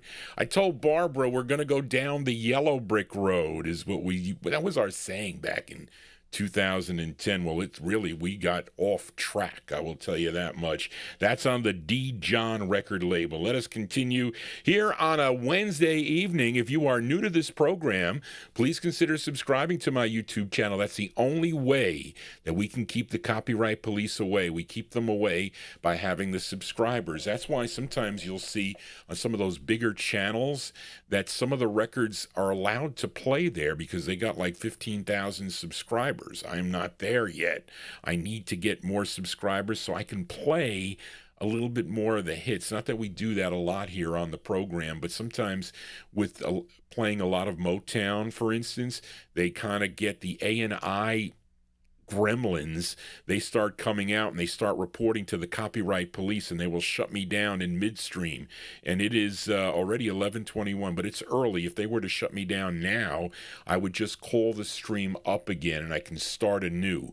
That's kind of how it has to work on the live things. But because I was going to play this record, Malcolm Baumgart did an instant request on the last Wednesday show. But as soon as I was ready to play this record, they shut me down. So then I never got a chance to play, but we're going to play it now for Malcolm. And it's actually a B-side request that, clicked the wrong one. Here we go. I featured Martha and the Vandelas last week for listener Record Ralph. Played the A-side, the song called Love Makes Me Do Foolish Things.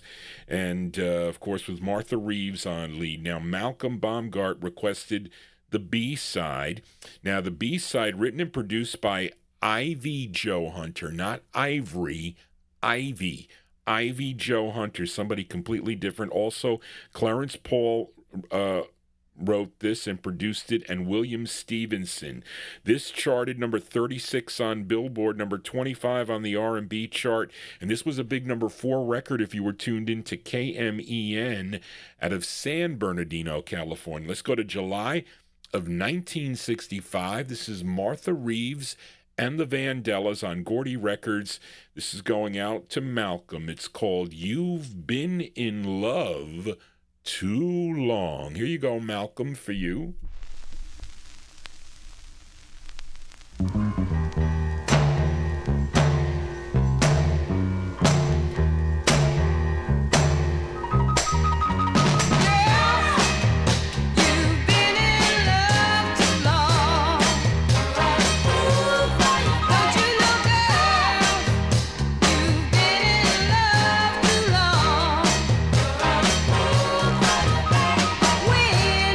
Just in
Thank you, Malcolm. That is actually the intended A side of the 45.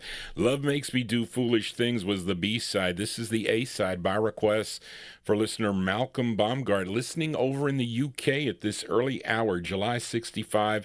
The Martha and the Vandelas, You've Been in Love Too Long on the Gordy record label. Let us continue here. Let's do a flip side request for listener Joseph Smith, a.k.a. Oldies Fan, in our YouTube chat room. Now, last week, Joe requested Ray Charles on the ABC Paramount record label, his 14th release, 14 of 51 releases for ABC. We played the intentional B-side of this 45, No Letter Today, that Joe requested. This week he requested the flip side. Now, this was the A-side. This is when Ray Charles went kind of country, I'd say.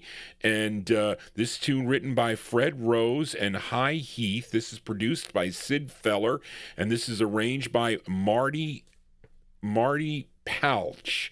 Okay, now this charted. This was a hit for him. This was number 8 on Billboard, number 3 on the R&B chart, and this was a big number 1 record if you were listening to WHIE out of Griffin, Georgia, by request for Joseph Smith, Oldies Fan, April 63. This is Ray Charles with Take These Chains From My Heart. There you go for a Joseph Smith for you. Take these chains from my heart and set me free. Take these chains from my heart and set me free. You've grown cold and no longer care for me. All my faith in you is gone, but the heartaches linger on. Take these chains from my heart and set me free. Take these tears from my eyes and let me see just a spark of the love that used to be. If you love somebody new, let me find a new love too. Take these chains from my heart and set me free.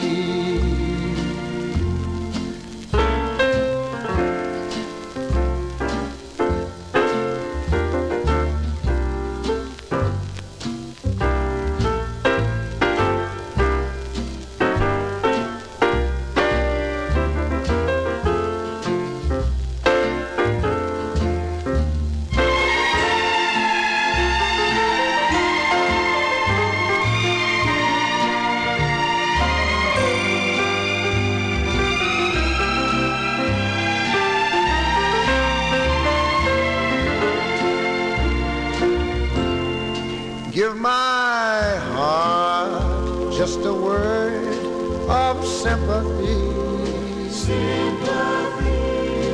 Be as fair to my heart as you can be. Then if you no longer care for the love that's beating there, take these chains from my heart and set me free. Take these chains from my heart and set me free. Set me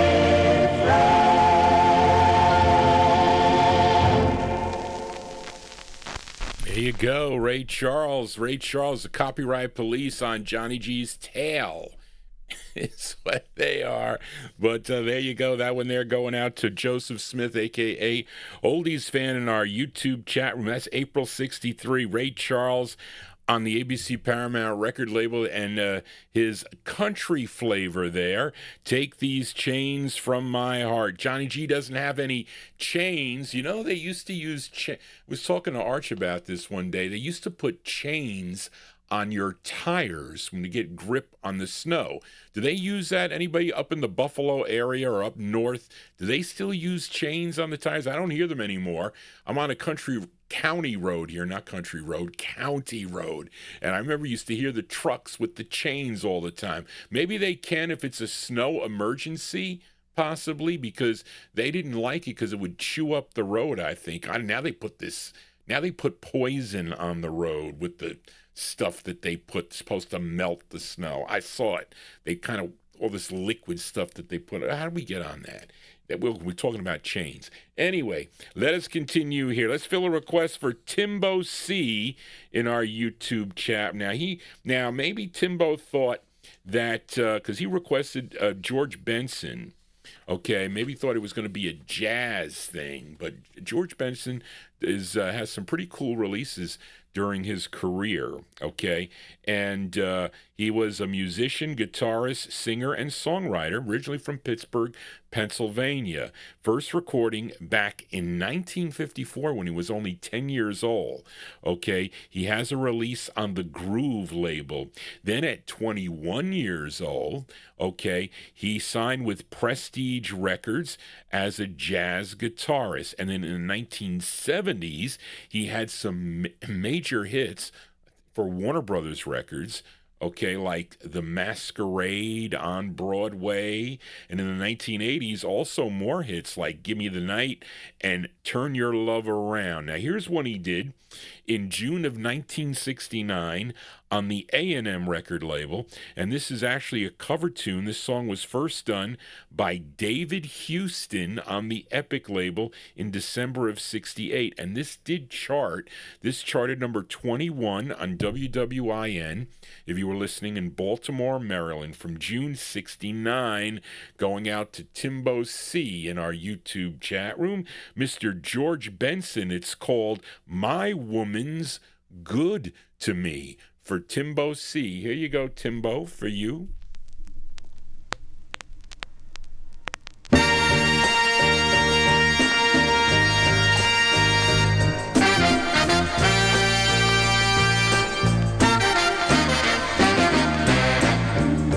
Your lips are warm and close to mine.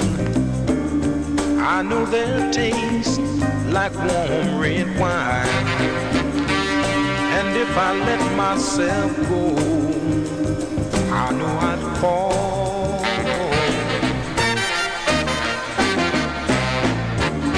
But someone's waiting all alone by a lonely telephone.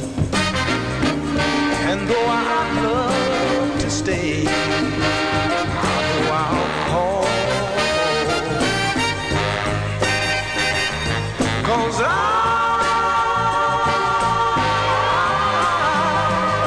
can't forget her. No, I can't forget her.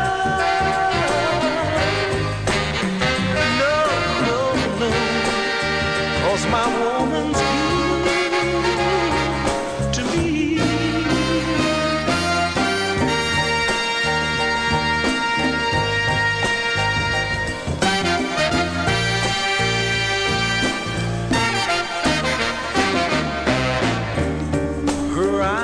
Not as brown as yours. Her lips are not as soft as yours. And if I kissed you, she'd probably never know.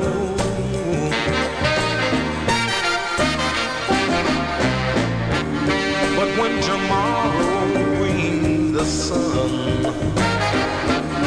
I'd have to live with what I'd done. And though I'd love to stay, I know I'll go. 'Cause I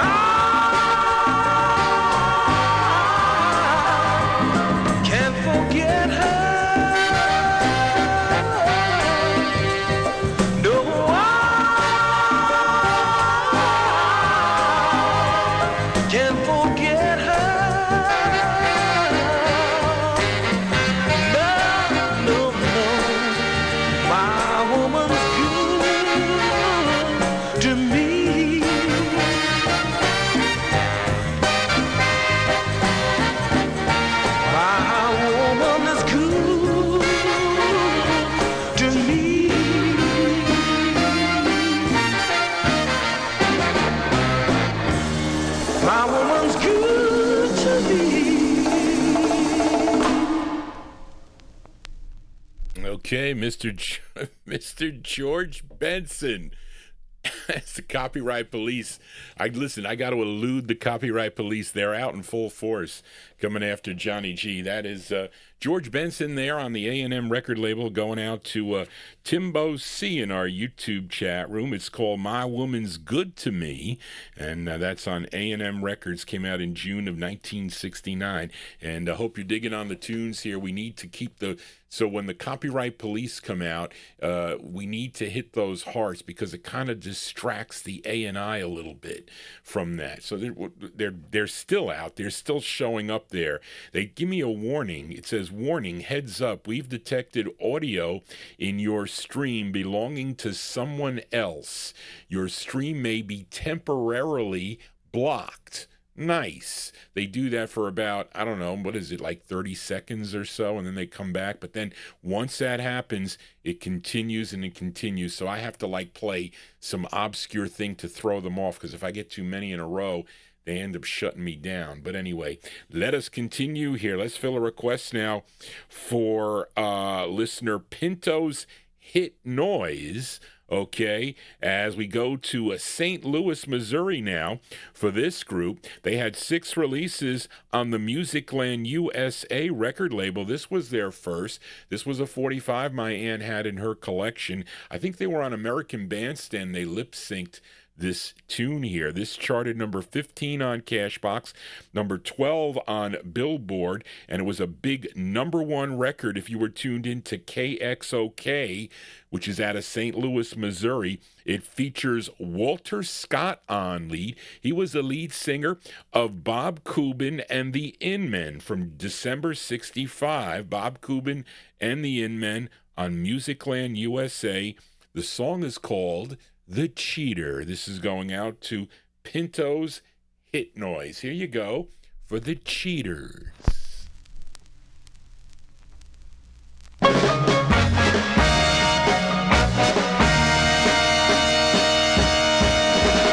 Haven't you heard about the guy known as the cheater? He'll take your girl and then he'll lie and he'll mistreat her. It seems every day now you hear people say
think that is a cool record there. I just like that record. It's good to dance to, I think I'd say. But listen, Tony Crosby, you said they dance that in the Northern Soul clubs, right? I think they do.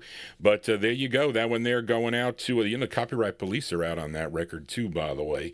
That one there going out to A Pinto's Hit Noise. That's December 65 release there for Bob Kubin and the In-Men, the lead vocalist on that. His name is Walter Scott. Walter Scott, it's called The Cheater. And this is on the Musicland USA record label. I think the first presses of this are yellow with not that number, not the 20,000. This is like, 20,001. There's like 3 different kind of numbers, release of variations, lots of variations, because that was a big seller for the group. Now, the unfortunate thing, though, the whole sad thing about that lead singer, I remember I was watching, some detective show, right? So there's Dick Clark, and he says, well, here we have in the studio here with their latest hit, here's Bob Kubin and the In-Men, and the curtain opens up, and there they are standing singing this song. But then this story comes on and talks about the sad ending to the lead singer, Walter Scott. His wife reported him missing, on December 27th of 1983. My husband's missing, and we don't know where he is, So, all right. So they never found him, It was like, they don't know what happened to this guy, But it was 3 years later, so 3 years go by, and he was discovered somehow. There was this cistern that was, there was something in the backyard, that somebody built, and he was in the bottom of this cistern in the backyard, and he evidently, in the autopsy, he was murdered. He was like shot in the back of the head, and they found out that he was murdered by his wife's boyfriend. She was like having an affair with this guy, and they said, well, look, let's get him out of here. Let's have him killed, and then they'll never know, and then we can live happily ever after. I don't think they ever did. I think he was convicted of murder, and I don't know what she did, something with her too. But it was a very sad ending to a great singer. And he had some solo efforts too on his own also. But there you go. That was the telltale, the bad tale of Walter Scott. But a great tune, The Cheater. Let us continue here on a Wednesday evening, and this is a request for Simon Hayton. I said that right, yeah. In Kidwelly, Wales. Thank you, Simon, for your communications, and thank you for being a big fan of the Vinyltreasure show. Now, he wanted to send this song out to my administrative assistant, Charlene Whiteside. So this is a special song for Charlene. He requested this singer from Florence, Alabama. Began his career back in 1960, recording for the Judd record label. That's a rare record, by the way, folks, as June Alexander. He then signed with Randy Wood's Dot Records for 9 releases, and he is probably best known for his 1961 release, You Better Move On. But Simon requested his 3rd release for the Dot label, and again, sending it out to Charlene. Now, this charted 68 on Billboard, 67 on Cashbox, 10 on the R&B chart, and a big number 2 record on WSGN in Birmingham, Alabama. And the Beatles liked this song so much that they even recorded it, and it kind of was resurrected again. I think it was in an episode of Married with Children. I think there was one scene in like a record store, and this record came up. But anyway, I wish I had I hate styrene. This is a styrene press. I hate styrene records. But I have like a vinyl promo of this, which is in nice shape. But this is my okay copy. Let's go to August of 62 and give a listen to Arthur Alexander. Arthur Alexander on the Dot label, going out to Simon Hayton, dedicating it to Charlene Whiteside. The song is called Anna. Go to Him is the name of the tune. Here you go, Simon, for you.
just one more thing, girl.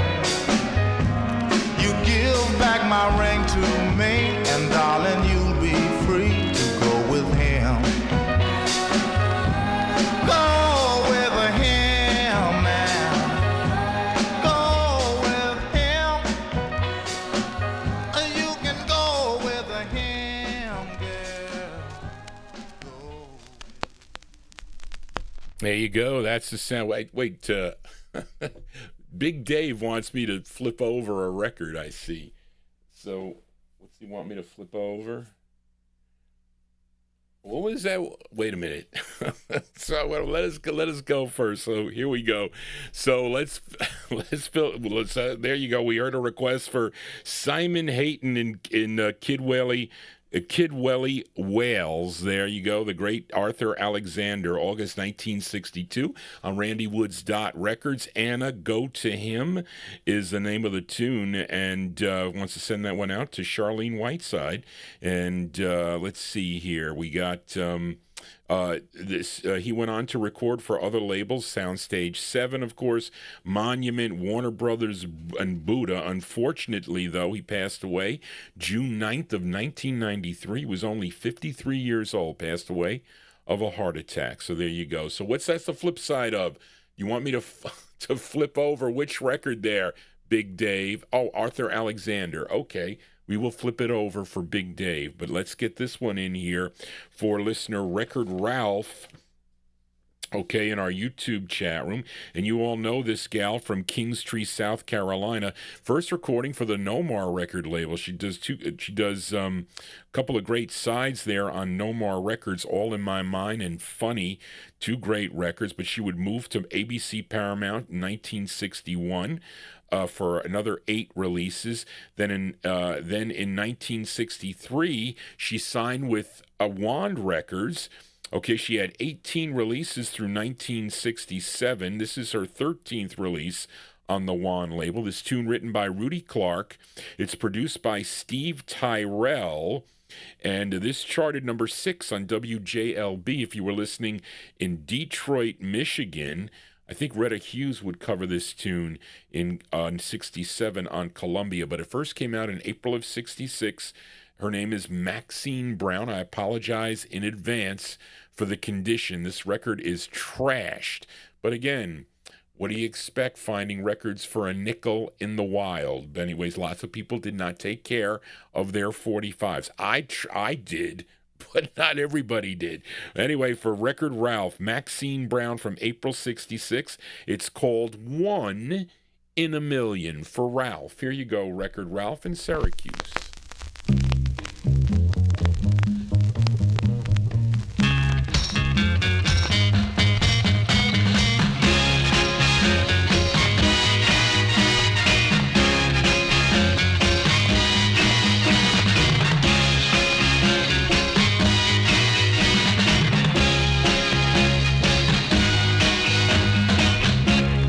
One in a million,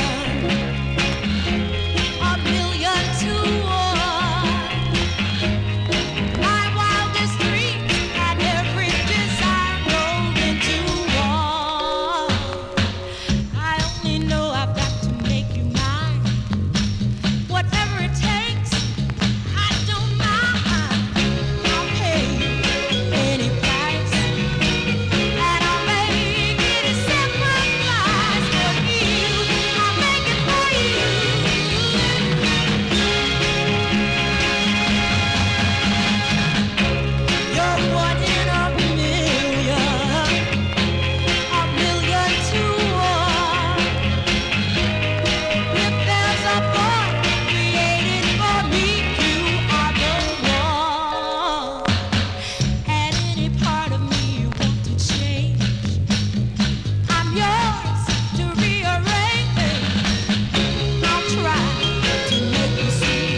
Uptight, everything is all right.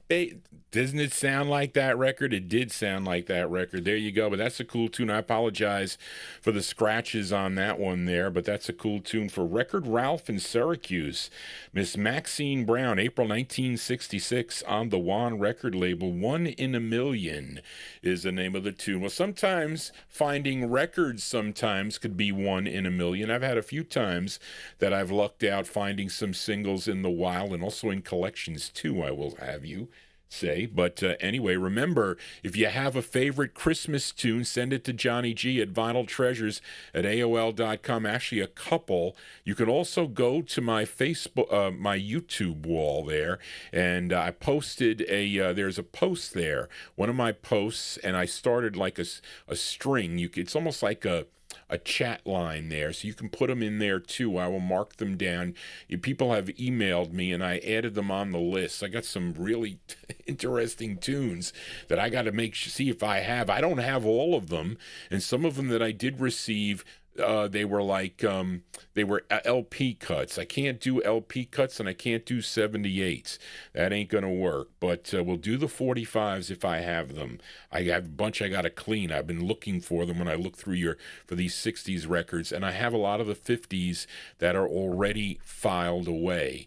But if it came out on a 45, not a bootleg, although that Marshall's record, which I got a number of requests for, that is on a single, and that record is from like 1951, originally on a 78, but it was a Marshall Brothers, which is a great Christmas tune, by the way. But anyway, and don't forget to subscribe to Johnny G's YouTube channel. Let's do an instant request for Big Dave Swinger. Now, Big Dave, I have you on the live chat, so I was able to see you in the chat room. If you have him on top chat, I don't know, bust the bass. Can you see Big Dave in the chat room there? Because some of the chatters can't see certain folks. I don't know why that is. I don't know what they did, but maybe with the update, my screen looks completely different. But let's flip over that Arthur Alexander tune requested by Simon Hayton, Anna, Go to Him. And you get this on the flip side for Big Dave, August 62, the B-side to Anna, Go to Him. On Dot, it's called I Hang My Head and Cry. This is for Big Dave Swinger in our YouTube chat room. Here you go, Big Dave, for you.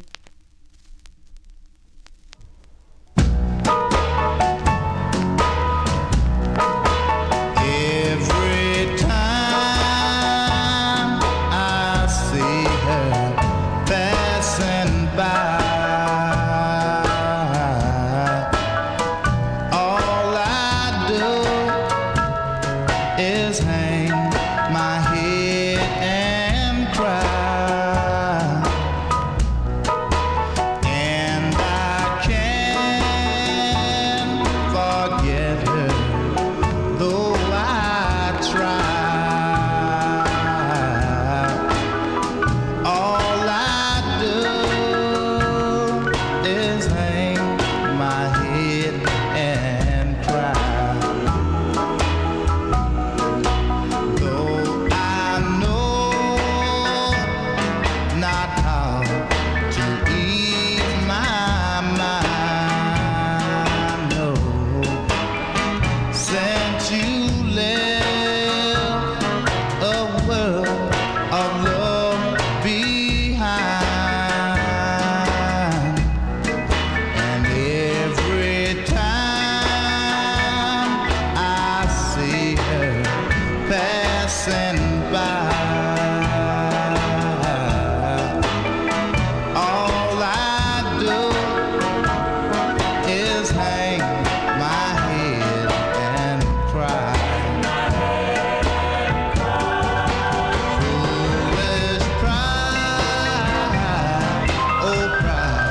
B-sides here on the Vinyltreasure Show. There you go. That one there going out. An instant request to Big Dave Swinger in our YouTube chat room. That's the flip side of Anna Go to Him by Arthur Alexander from August 62. I Hang My Head and Cry is the name of the tune. That one there on the Dot record label. Let's fill a request now for listener Joe Carrera in our YouTube chat room. And you all know this artist born Thomas Jones Woodward, okay, from, how do I say this right? Pontypridd? Is that, you UK collectors, I mean, you UK people, where is Pontypridd, South Wales, in the vicinity of London? Is anywhere near there? Barbara knows her way around London. Her first boyfriend was from London or somewhere up there in that area. But anyway, he's originally from there, South Wales, we'll say. That's better. He formed his own trio in 1963. First release here in the U.S. I don't know if it was... No, he recorded on Tower first, I think, Charlene. I don't know if it was on Parrot first. I thought he recorded on Tower Records first, if I'm not mistaken. Maybe I'm wrong. But he did have a top 10 national hit on this label, Parrot Records, a subsidiary of London Records, with a song called It's Not Unusual. But he scored 10 top 20 singles between 1965 and 1971. Then returned with a hit in 1977.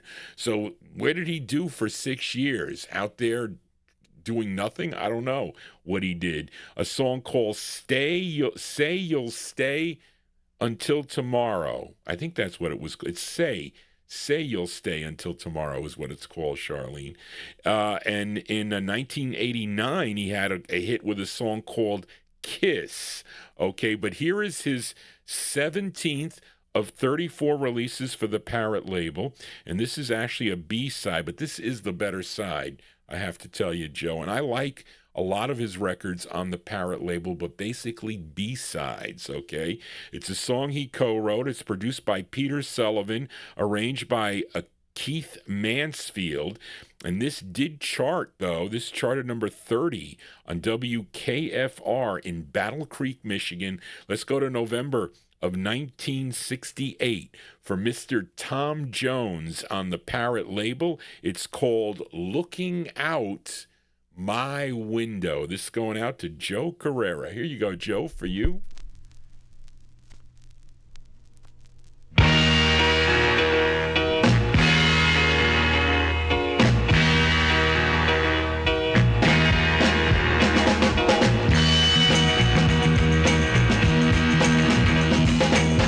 Looking out my window, looking at the rain, nothing left but sorrow, nothing left but pain. Why'd you go and leave me sad, alone and blue? Looking out my window, woman, trying to find you. Why did you leave me? Why did you grieve me? Looking out my window, what do I see? Nobody's crying half as bad as me. I don't think that they feel so alone and blue. Looking out my window, baby, trying to find you. Why did you leave me? Why did you grieve me?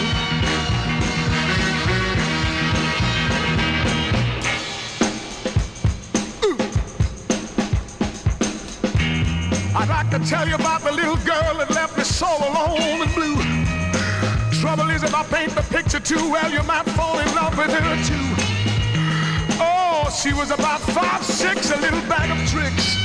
My mama told me to watch myself, but I didn't listen.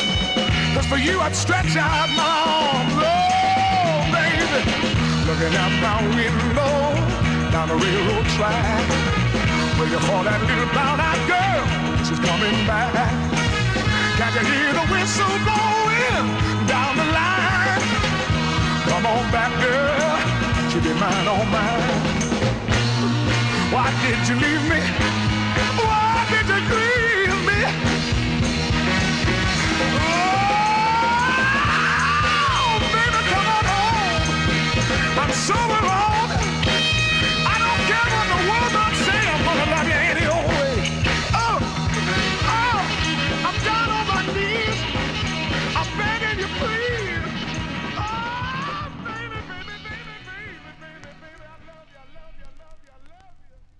There you go. That one there from November of 1968. The sound of Tom Jones. Was he called? What was he called? I forget. He used to have a show, didn't he? My grandmother used to watch that show. I'm going to tell you what she told me. But anyway, that's November 1968 going out to Joe Carrera in our YouTube chat room. Tom Jones on Parrot Records, Looking Out My Window is the name of the tune. The thing I like, one song that I like by him is called, I think it's called I'll Never Let You Go. Something like I'll buy you diamond rings and give you pretty things. Something like that. I like that record. But anyway, Johnny G here singing along with the tunes as we continue here. Let's fill a request now for, this is UK listener, Dave from Yorkshire. Did I say that right? All you UK people, Yorkshire. That's how you pronounce it. I used to say Yorkshire, but it's Yorkshire, okay? And he requested this gal born Irma Lee, okay? Irma Lee, and first recording for the Ron label in late 1959, and in the early 60s, she would sign with Minute Records, that would be 1961, for 6 releases. Then in early 64, she moved over to Imperial Records. I think eventually, though, Imperial bought out Minute Records. I think that's how it went. And then this was her second of 9 on the Imperial label. This tune written by Judith Arbuckle and Randy Newman and Jeannie Seeley and Pat Sharan. It's produced by Eddie Ray. This is arranged by H.B. Barnum. If you see that on the label, you should buy the 45. This charted number 52 on Billboard, number 29 on the R&B chart, and number 10 on WTIX in New Orleans, Louisiana. From June 64, Miss Irma Thomas. Irma Thomas on Imperial Records for Dave from Yorkshire. It's called Anyone Who Knows What Love Is, parentheses, will understand. Here you go for you, Dave. Irma Thomas.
Anyone who knows what love is, honey,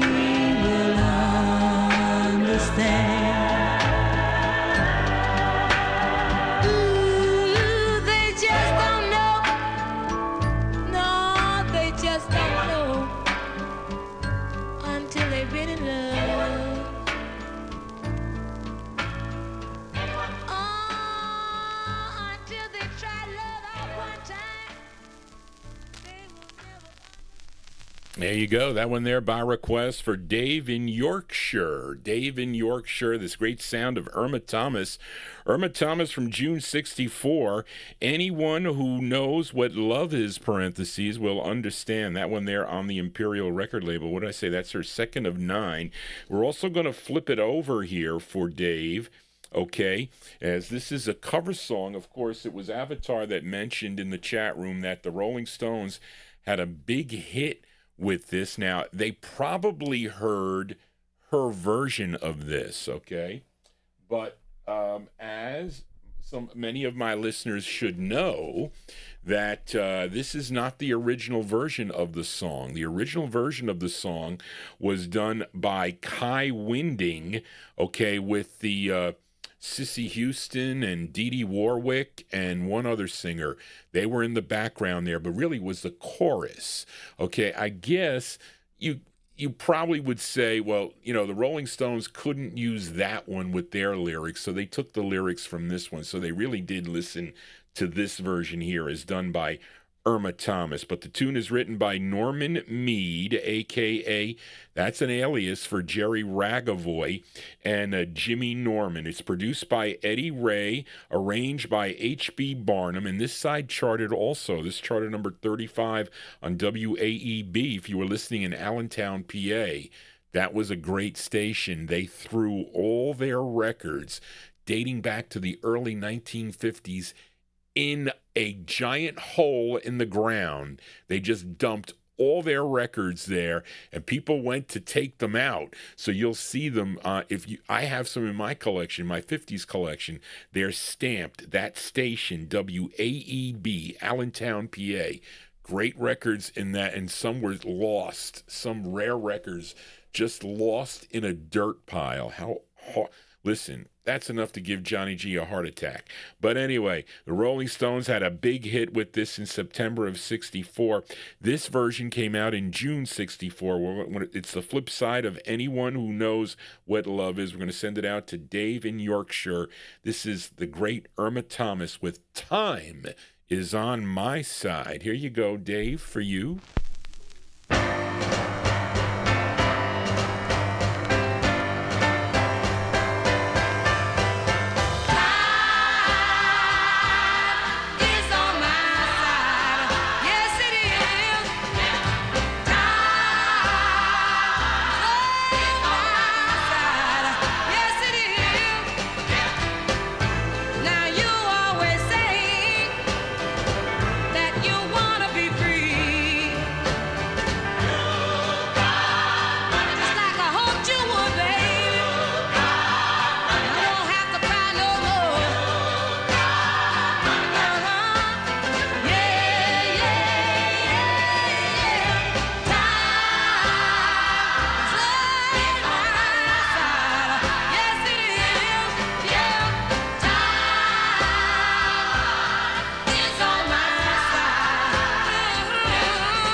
Just remember, I'll still be around. And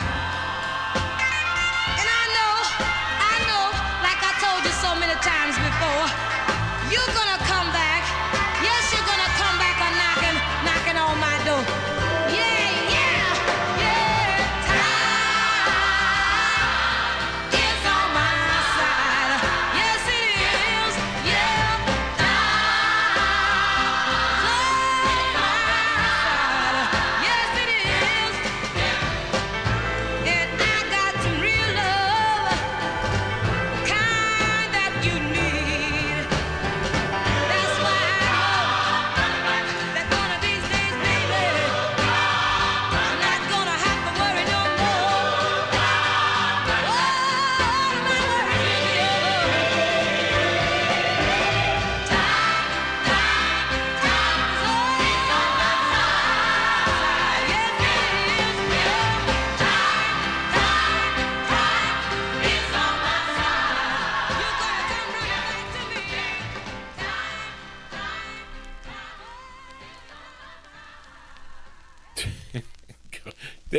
there you go. That one there going out to Dave in Yorkshire, and that is the sound of Irma Thomas. Irma Thomas there from June 64. Time is on my side. That's on the Imperial record label. We heard the flip side of that. Anyone who knows what love is prior to that. And I knew the Copyright Police were going to get Johnny G, although listen, I'm on Oldies and More Radio, so those of you that are tuned in to Oldies and More Radio, Dennis Fluharty, I hope you are tuned in. I think you are, because I want to play this record for you. So we're going to try it. Maybe they will bring me back here. But anyway, so last week I filled a request. We played a request for Timbo. I think it was Timbo. I sent this out to Timbo. It was the singer from Indianapolis, Mississippi. It was known as the Velvet Bulldozer, his third of 26 on Stax, a crosscut saw. We played that for listener Timbo C. And Dennis Fluharty asked for the flip side here, and tune that he wrote. His name is Albert King. So let's give it a spin here. Let's see if the Copyright Police bring me back on YouTube. November 1966. Albert King on the Stax label, going out to listener Dennis Fluharty. The song is called Down. Wait, is that what it's called? Yeah, it's called Down, Don't Bother Me. Here you go for Dennis Fluharty. Here you go, Dennis, for you.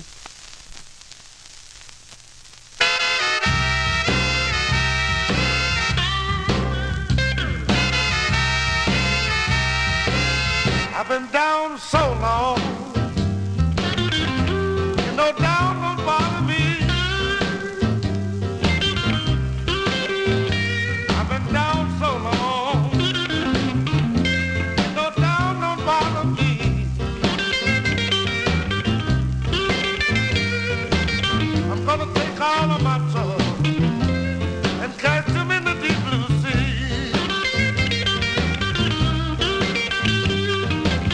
I work hard every day, I come straight home at night.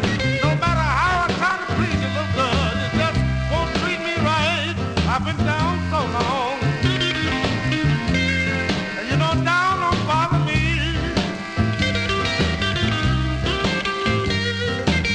I'm gonna take all of my worries and cast them in the deep blue sea.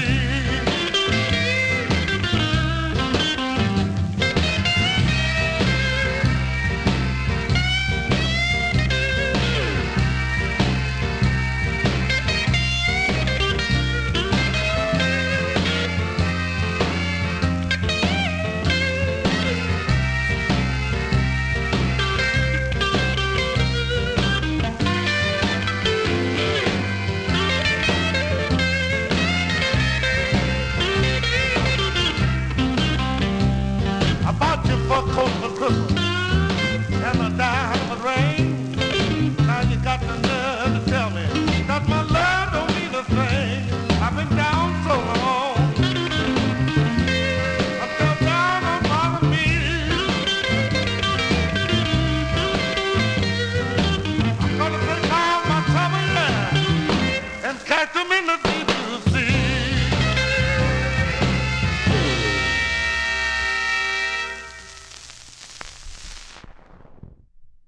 So there you go, folks. They closed down Johnny G again. So, wait, he wants me to restart. They want me to restart. Okay, wait, you want me to restart? Hold on, folks. Do they want me? You want me to restart? You want me to restart? Come on, tell me. Tell me, hurry up. I would have to do wait a minute. No. Once I think they figured out JG's plan. No, I didn't restart. Okay, hold on. You have to refresh. Okay, it will be there. Okay. I didn't restart. Okay, I'm going to do it now. Okay, so let me start a new show. It will be part 2. Here you go. So let me end the stream here. End the stream. End.